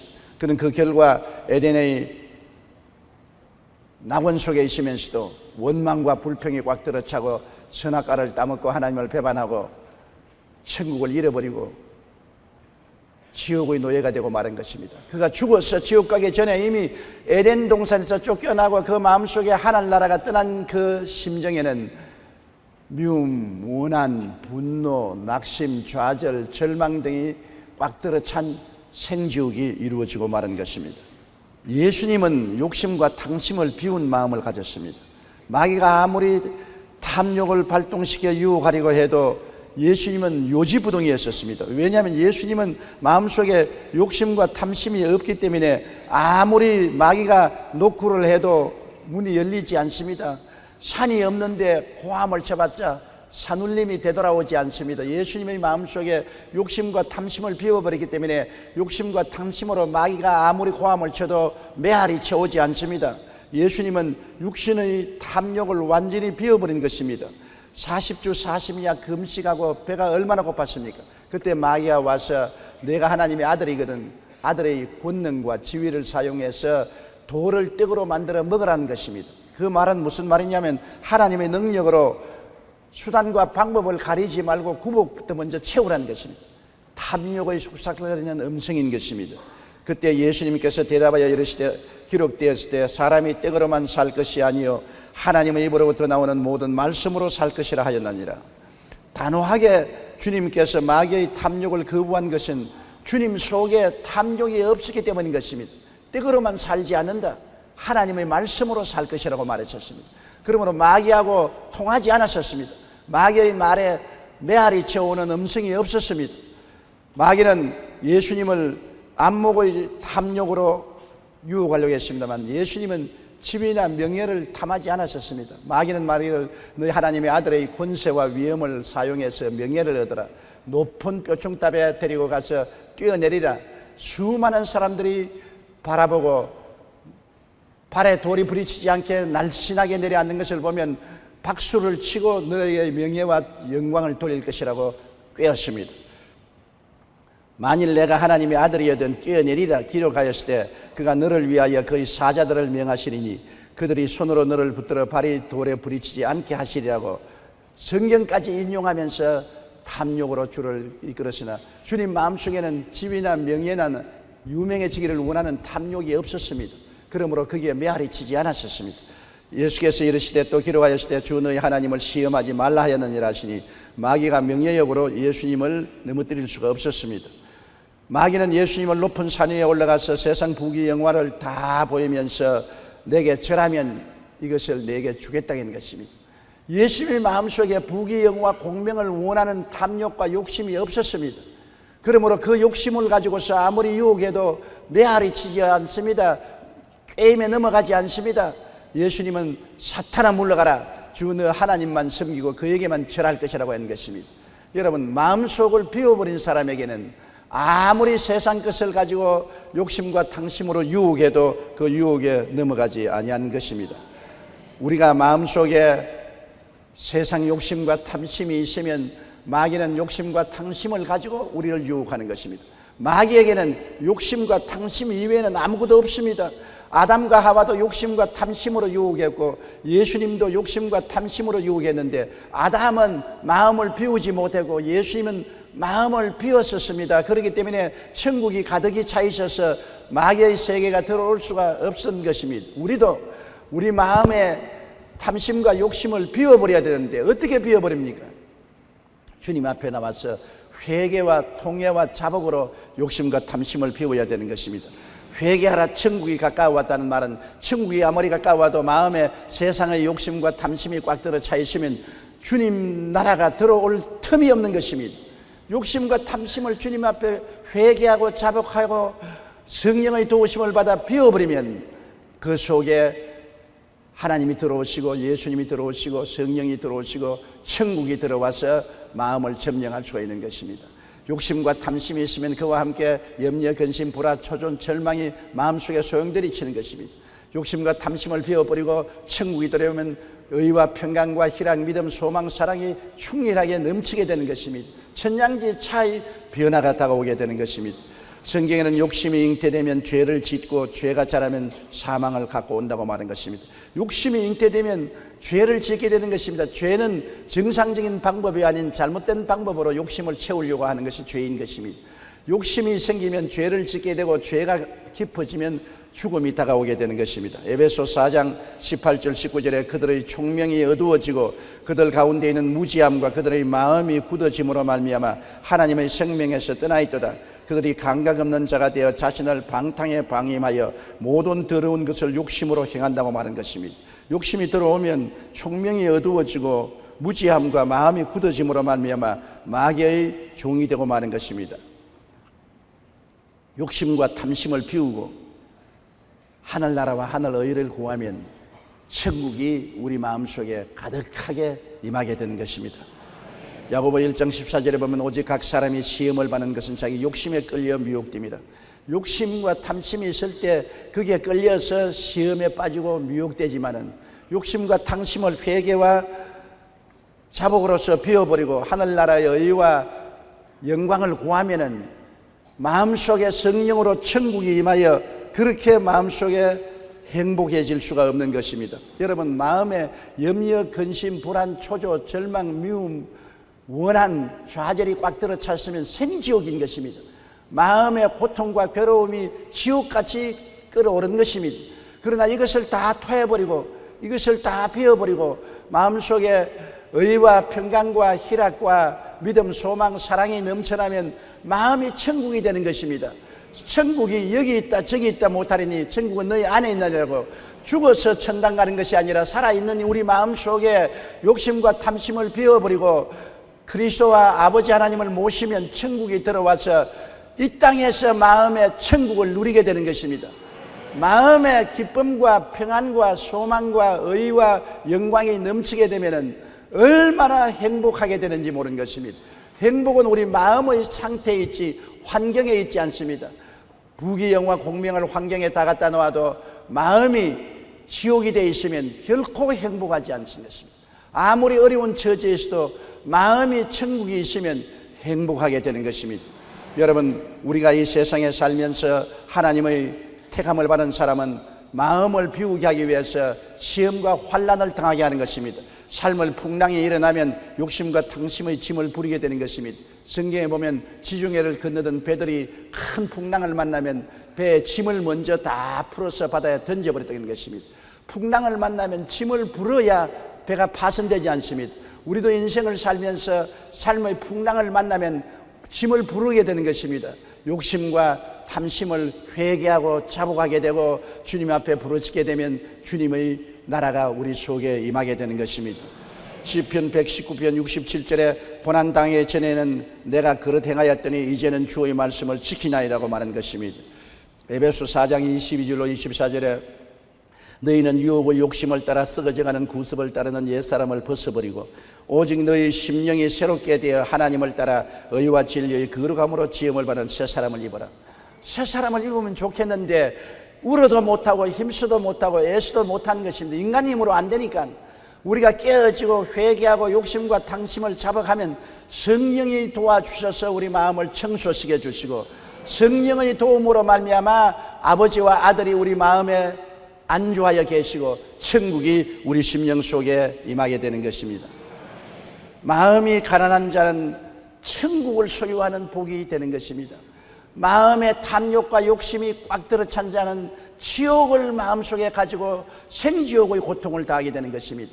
이 세상에 부귀영화 공명이 결코 행복을 갖다 주지 않습니다. 욕심과 탐심을 비워야 하늘나라가 임하시고 하늘나라가 와야 의와 평강과 희락과 믿음, 소망, 사랑으로 출렁이는 삶을 살아갈 수가 있는 것입니다. 행복은 마음의 상태에 있지 환경에 있지 않다는 것을 우리가 알아야 되는 것입니다. 우리는 불행한 이웃을 탓하고 환경을 탓합니다만 이웃과 환경이 우리에게 불행을 가져올 고난은 없습니다. 아무리 마귀가 꾀어도 예수님은 마귀의 꾀임에 넘어가지 않았습니다. 마음에 탐욕과 욕심이 없으면 이웃의 어떠한 어려움에도 환경에도 우리는 고난을 당할 이유가 없는 것입니다. 마음에 하늘나라가 임할 수 있는 것입니다. 둘째로 주님께서는 애통하는 자는 복이 있나니 위로를 받을 것이라고 했습니다. 애통이란 무엇인 것입니까? 자기의 부족함을 알고 탄식하고 슬퍼하는 것을 말하는 것입니다. 자만하는 사람은 애통하지 않습니다. 자기가 잘났다고 생각하고 이만하면 되었다고 생각하는 사람은 어깨 쭉 펴고 주먹을 쥐고 금방지게 턱을 높이 들고 자만하지 애통하지 않습니다. 애통하는 사람, 가슴을 치는 사람은 자기가 얼마나 못나고 처참하고 모자란 사람인 것을 깨달아 알았을 때 가슴을 치고 탄식하는 것입니다. 그것을 헝그리 스피릿이라고 말합니다. 심신이 배고픈 사람을 말하는 것입니다. 자기가 심신이 배고픈 헝그리 스피릿을 가지고 있는 사람은 어찌하든지 배고픔을 면하려고 자기의 배고픔을 채우려고 노력하게 되는 것입니다. 시편 34편 18절에 야훼는 마음이 상한 자를 가까이 하시고 중심으로 통회하는 자를 구원하시는도다. 마음이 상해서 자기 부족함을 탄식하고 슬퍼하면 주님께서 와서 축복하시고 위로해 주시는 것입니다. 지금 마음에 애통하는 사람은 장차 위로를 받고 즐거움을 얻게 되는 것입니다. 지금 웃고 즐기는 사람은 장차 울게 되는 것입니다. 지금 내 마음이 가난해야, 헝그리 스피릿가 있어야 이 가난을 면하기 위해서 뼈 빠지는 고생을 하고 노력을 하고 애를 썼기 때문에 축복이 다가오는 것입니다. 하나님은 애통하는 마음을 가지고 노력하는 자에게 축복을 해주는 것입니다. 우리가 운동선수들을 보면 복싱선수나 육상선수나 다 가난한 사람들이 성공하는 것을 보았습니다. 라면만 먹고 뛰고 라면만 먹고 복싱 연습을 하는 사람은 눈에 핏줄을 세우고 노력하는 것입니다. 왜냐하면 애통하기 때문에 자기의 생활이 너무나 가난하고 교육도 받지 못하고 사회적으로 뒤처진 처지를 면하기 위해서 결심하고 육상을 뛰고 복싱 연습을 하고 운동 경기에 노력을 다해서 한국에서 두각을 나타내고 세계적인 인물이 되는 것을 우리는 종종 보았습니다. 세계적인 육상선수, 세계적인 복싱선수, 이러한 사람들이 다 헝그리 스피릿을 가진 사람, 배고픈 사람, 애통하는 사람들이 일어나서 유명한 인사가 되고 마음에 큰 위로를 받게 된 것입니다. 야고보서 4장 9절로 10절에 슬퍼하며 애통하며 울지어다. 너희 웃음을 애통으로 너희 즐거움을 근심으로 바꿀지어다. 주 앞에서 낮추라. 그리하면 주께서 너를 높이시리라고 말씀한 것입니다. 여러분, 애통하는 성도가 성령 충만하고 응답의 복을 받습니다. 자기 신앙에 만족하고 기도도 하지 않고 말씀도 읽지 않고 그드렁거리는 성도치고 성령 충만한 사람 봤어요? 내가 은혜가 모자라고 내가 인격적으로 부족하고 내가 하나님께 가까이 가지 못하니 너무나 답답한 일이다. 좀 더 하나님을 알고 좀 더 주님의 은혜를 받고 좀 더 성령 충만하고 좀 더 능력 있는 삶을 살겠다는 애통한 마음으로 새벽기도 나오고 철야기도 하고 혹은 금식기도 하고 산상기도도 하고 부르짖고 외치고 하나님을 찾으면은 하나님이 그 마음속에 은혜로 채워주셔서 위로해 주시는 것입니다. 애통하는 자는 복이 있나니 저희가 위로를 받게 되어 있는 것입니다. 자만하고 만족해서 부르짖지도 않냐고 기도하지도 않냐고 그드렁거리면 하나님이 결코 부흥이라는 위로를 허락하여 주지 아니하는 것입니다. 여러분, 사무엘상 1장 11절에 보면 만군의 야훼여 만일 주의 여종의 고통을 돌아보시고 나를 기억하사 주의 여종을 잊지 아니하시고 주의 여종에게 아들을 주시면 내가 그의 평생에 그를 야훼께 드리겠다고 한나가 말했습니다. 한나는 분인나가 심히 격분케 함으로 마음이 괴로워서 야훼 앞에 애통하며 통곡한 것입니다. 한나가 분인나가 괴롭게 하지 않았으면 애통하지 않았을 것입니다. 한나는 엘가나의 첫째 아내고 분인나는 둘째 아내입니다. 둘째 아내는 아들을 쑥쑥 내가지고서 잘 사는데 첫째 아내인 한나는 자식이 없었습니다. 그런데 분인나가 애통하지 않도록 아이고 형님 자식이 없으면 어떨까요? 뭐 내 자식이 형님 자식 아닙니까? 내 자식을 형님 자식으로 하세요. 그리고 위로해 주었으면 분인나가 그만 마음에 편안히 가지고 기도 안 했을 것입니다. 그러나 분인나가 자식도 못 놓는 처지에 무슨 첫째 마누라냐? 마누라 내놓아라. 내가 첫째가 되고 싶다. 네가 무슨 첫째 마누라냐? 자식 낳아봐라. 낳아봐라. 너무나 마음에 고통스럽고 괴롭기 때문에 성전에 올라가서 한나가 애통했습니다. 그 결과 하나님께서 애통함을 들으시고 위로해서 아들을 주었는데 사무엘을 주신 것입니다. 애통하는 자는 복이 있나니 저희가 위로함을 받게 되는 것입니다. 우리가 삶을 살아갈 때 여러 가지 애통할 수 있는 일들이 생기는 것입니다. 혹은 남편 때문에, 아내 때문에, 자식 때문에, 사업 때문에, 생활 때문에 고통이 다가와서 애통할 때 괴롭지만은 그 애통을 통해서 하나님의 은총과 위로를 받게 되는 것입니다. 우리가 돌이켜 볼 때 우리가 가장 은혜를 받고 축복을 받은 때가 언제냐? 애통할 때였던 것입니다. 고난을 통해서 가슴을 치고 통곡하고 애통할 때 하나님이 찾아오셔서 응답해 주시고 체험해 주시고 위로해 주시고 신앙이 한 단계 발전한 것을 우리가 체험할 수가 있는 것입니다. 애통하는 자는 복이 있나니 위로함이 임하는 것입니다. 애통하기를 거치면 위로도 거칩니다. 애통하기를 거치면 큰 낭패가 납니다. 우리가 88 올림픽이 있기 전에는 6.25 이후 얼마나 한국 사람들이 애통했습니까? 우리도 잘 살아보자고 도시나 농촌 할 것 없이 얼마나 허리춤을 메고 고통을 당하면서 일하고 또 이랬었습니다. 애통하는 마음이 우리 한국 국민에게 꽉 들어차서 우리도 한번 잘 살아보자. 우리도 일본이나 미국처럼 한번 잘 살아보자. 그런데 88 올림픽을 하고 난 다음 온 세계 사람들이 한국에 와서 코리아 넘버원, 와, 코리아 크게 발전했다, 대단하다, 그런 칭찬을 받는 바람에 그만 어깨가 으쓱해져서 애통하는 마음이 없어버리고 마는 것입니다. 우리도 꽤 잘 사는가 보다. 그때부터 엄청나게 사치풍조가 한국에 바람이 불고 노사 분쟁이 일어나고 여러 사회 구석구석마다 잘못된 일들이 일어나기 시작한 것입니다. 결국 애통하는 마음이 없으니까 그 결과 무엇이 왔느냐? IMF가 오고 마는 것입니다. 애통하는 마음이 없기 때문에 IMF가 왔는 것입니다. IMF를 당해서 우리가 모두 다 또다시 정신을 차리고 가슴을 치고 애통하고 허리춤을 주르고 고통을 하니까 IMF를 능가해서 오늘날 이 시점까지 이르게 된 것입니다. 우리가 애통함을 잃어버리면 그때로부터 시작해서 내리막길을 걸어갑니다. 그러나 애통할 때는 하나님이 찾아오셔서 위로하고 은총을 베풀어 주시는 것입니다. 잠언서 16장 18절에 교만은 패망의 선봉이요 거만한 마음은 넘어짐의 앞잡이라 했습니다. 애통하지 않은 교만한 마음과 거만한 마음은 반드시 패망과 넘어짐을 가져오게 되는 것입니다. 요엘서 2장 12절로 13절에 야훼의 말씀에 너희는 이제라도 금식하고 울며 애통하고 마음을 다하여 내게로 돌아오라 하셨나니 너희는 옷을 찢지 말고 마음을 찢고 너희 하나님 야훼께로 돌아오라. 그러면 하나님이 위로해 주시고 북구시게 주시고 복을 주시겠다고 말씀한 것입니다. 애통하는 마음은 하나님의 큰 축복인 것입니다. 영육 간에 애통하는 개인이나 민족은 미래의 위로가 다가오는 것입니다. 여러분 누구든지 하나님 앞에 가슴치고 통회하고 자복하며 애통하는 사람을 보고달랑 미래의 위로가 있을 것을 예언할 수가 있는 것입니다. 영적으로도 애통해야 되고 육적으로도 애통해야 신령한 은혜도 물질적인 은혜도 축복도 다가올 수 있는 것입니다. 하나님은 은혜로우시며 자비로우시며 노하기를 더디하시며 인애가 크시사 뜻을 돌이켜 재앙을 내리지 아니하신다고 성경은 말씀하고 있는 것입니다. 애통하는 자에게는 이와 같은 복이 있는 것입니다. 셋째로 성경에는 온유한 자가 복이 있나니 땅을 기업으로 얻는다고 말한 것입니다.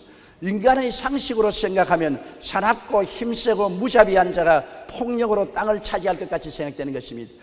사람이 착하고 마음이 부드럽고 따뜻하고 양보하는 사람이 땅을 잃어버릴 것입니다. 여러분 아브라함과 롯을 보십시오. 롯은 아브라함의 조카입니다. 아브라함은 자기의 친아버지와 다름이 없습니다. 가나안 땅에 와서 아브라함의 목자들과 롯의 목자가 풀이나 우물 때문에 다투고 싸울 때 이것이 아브라함과 조카 롯 가운의 마음을 상하게 하는 것입니다. 그러면 조카가 온유한 마음을 가졌으면 아이고 삼촌 내가 잘못했습니다. 삼촌께서 좋은 땅을 좋은 우물이 있는 곳을 차지하십시오. 나는 삼촌을 보내시고 난 다음 내가 그 다음 땅을 차지하겠습니다. 이래야 될 거 아닙니까? 그런데 조카 롯은 아주 오만하고 방자하게 아브라함에게 대들었습니다. 그래서 아브라함이 조카야 내가 동일하면 나는 서로하고 네가 남이라면 내가 북을 할 테니 내가 먼저 선택하라. 물론이죠. 젊은 내가 먼저 선택해야죠. 그래서 요단 땅을 바라보고 물도 넉넉하고 목초도 많으니까 그곳으로 가버렸었습니다. 아브라함은 양보하고 메마른 가나안 땅에 남았습니다만 아브라함은 하나님과 더불어 남은 것입니다. 롯은 좋은 땅을 차지하러 갔으나 하나님 없이 갔고 아브라함은 비록 메마른 땅에 남았으나 하나님과 함께 남으니까 하나님께서 온유한 아브라함에게 복을 주어서 온 가나안 땅을 다 점령하게 하고 하나님 없이 소돔과 고모라로 내려간 롯은 패가 망신하고 마는 것입니다. 여러분, 온유한 자가 실패하고 낭패하고 버림받는 것 같지만은 온유한 자는 하나님이 같이 계시기 때문에 결국 땅을 차지하게 되는 것입니다. 싸나운 자는 현재 이익을 손에 얻는 것 같지만은 하나님과 같이 하지 않습니다. 양보하고 빼앗긴 온유한 자가 잃어버린 것 같지만은 여러분, 그는 하나님이 같이 하시기 때문에 종국에는 하나님이 축복으로 돌이켜 주시는 것입니다. 하나님이 문을 열면 닫을 자가 없고 높이면 낮출 자가 없는 것입니다. 하나님을 소유하는 자가 이기는 자인 것입니다. 아무리 인간의 수단과 방법과 노력과 폭력으로 유익한 것을 다 취한다고 할지라도 그것은 얼마 가지 않습니다. 그러나 하나님을 취한 사람은 하나님이 없는 것을 있게 하시고 죽은 자를 살리시고 악을 선으로 변하는 기적의 하나님이기 때문에 결국에는 축복을 받게 되는 것입니다. 시편 37편 1절로 2절에 악을 행하는 자들 때문에 불평하지 말며 불의를 행하는 자들을 시기하지 말지어다. 그들은 풀과 같이 속히 배임을 당할 것이며 푸른 채소같이 수산할 것이라고 말한 것입니다. 동물의 세계에 우리가 비유를 보면은 사나운 짐승들이 잘 살 것 같으나 실상 보면 사나운 짐승들은 수도 적고 험한 곳에 삽니다. 사자나 범이나 이리들을 보십시오. 들판에 돌아다니지 않습니다. 고산 절벽을 타고 다니면서 고통스러운 생활을 하고 숫자도 많지 않습니다. 사자가 숫자가 많습니까? 범이나 이리가 숫자가 많습니까? 그렇지 않습니다. 싸나운 자가 좋은 곳을 차지할 것 같지만은 들판은 차지하지 못하고 높은 바위 틈 사이에 돌아다니며 숫자도 많지 않습니다. 그러나 온유한 동물은 수도 많고 평탄한 곳에 삽니다. 가장 온유한 동물이 양입니다. 양은 물고 찢을 이빨도 없고 바달 뿔도 없고 잘 뛰어갈 다리도 없습니다. 아유 온유한 짐승이 양입니다. 그런데도 불구하고 이 세상의 동물 중에 제일 많은 수가 양입니다. 뉴질랜드에 가면 인구보다도 양의 수가 더 많은 것입니다. 그러므로 온유한 짐승이 죽임을 당할 것 같으나 평탄한 들판에 푸른 풀밭에 들어누워서 살고 수도 많은 것입니다. 시편 23편 1절로 2절에 야훼는 나의 목자시니 내게 부족함이 없으려다. 그가 나를 푸른 풀밭에 누이시며 쉴만한 물가로 인도하시는도다. 온유한 동물은 목자가 같이 계신 것입니다. 싸나운 짐승은 목자가 없습니다. 목자를 따를 이유도 없고 목자가 싸나운 짐승을 끌고 다니지도 않습니다. 온유한 짐승은 목자가 끌고 다니기 때문에 푸른 초장 쉴만한 물가로 이끌어주는 것입니다. 우리가 마음이 부드럽고 따뜻하고 겸손한 사람은 하나님을 의지하고 하나님을 목자로 삼기 때문에 하나님이 푸른 초장으로 쉴만한 물가로 인도해 주시고 하나님이 보호해 주심으로 머리가 되고 꼬리가 되지 않고 위에 있고 아래 내려가지 않고 구워줄 자들 꾸지 않는 사람이 되는 것입니다. 역사의 교훈을 통해서 볼지라도 싸나운 나라와 국가는 언제나 망했습니다. 역사에 통해서 보면 아수리아나 바벨론이나 파사나 헬라나 로마는 그 당시에 거대하고 싸나운 나라였지만은 오늘 역사상 다 사라지고 흔적도 없는 나라가 되었습니다. 그러나 아수리아의 포로로 잡혀가고 바벨로니아 포로로 잡혀가고 파사와 헬라와 로마의 포로가 되었던 약소국 이스라엘은 지금도 독립국가가 되어서 세계 속에 우뚝 솟아 있는 것입니다. 역사상 그렇게 싸나운 나라들은 다 망해서 흔적도 없는데 그들에게 짓밟히고 고난당한 이스라엘 소수민족은 지금도 나라를 세우고 독립국가를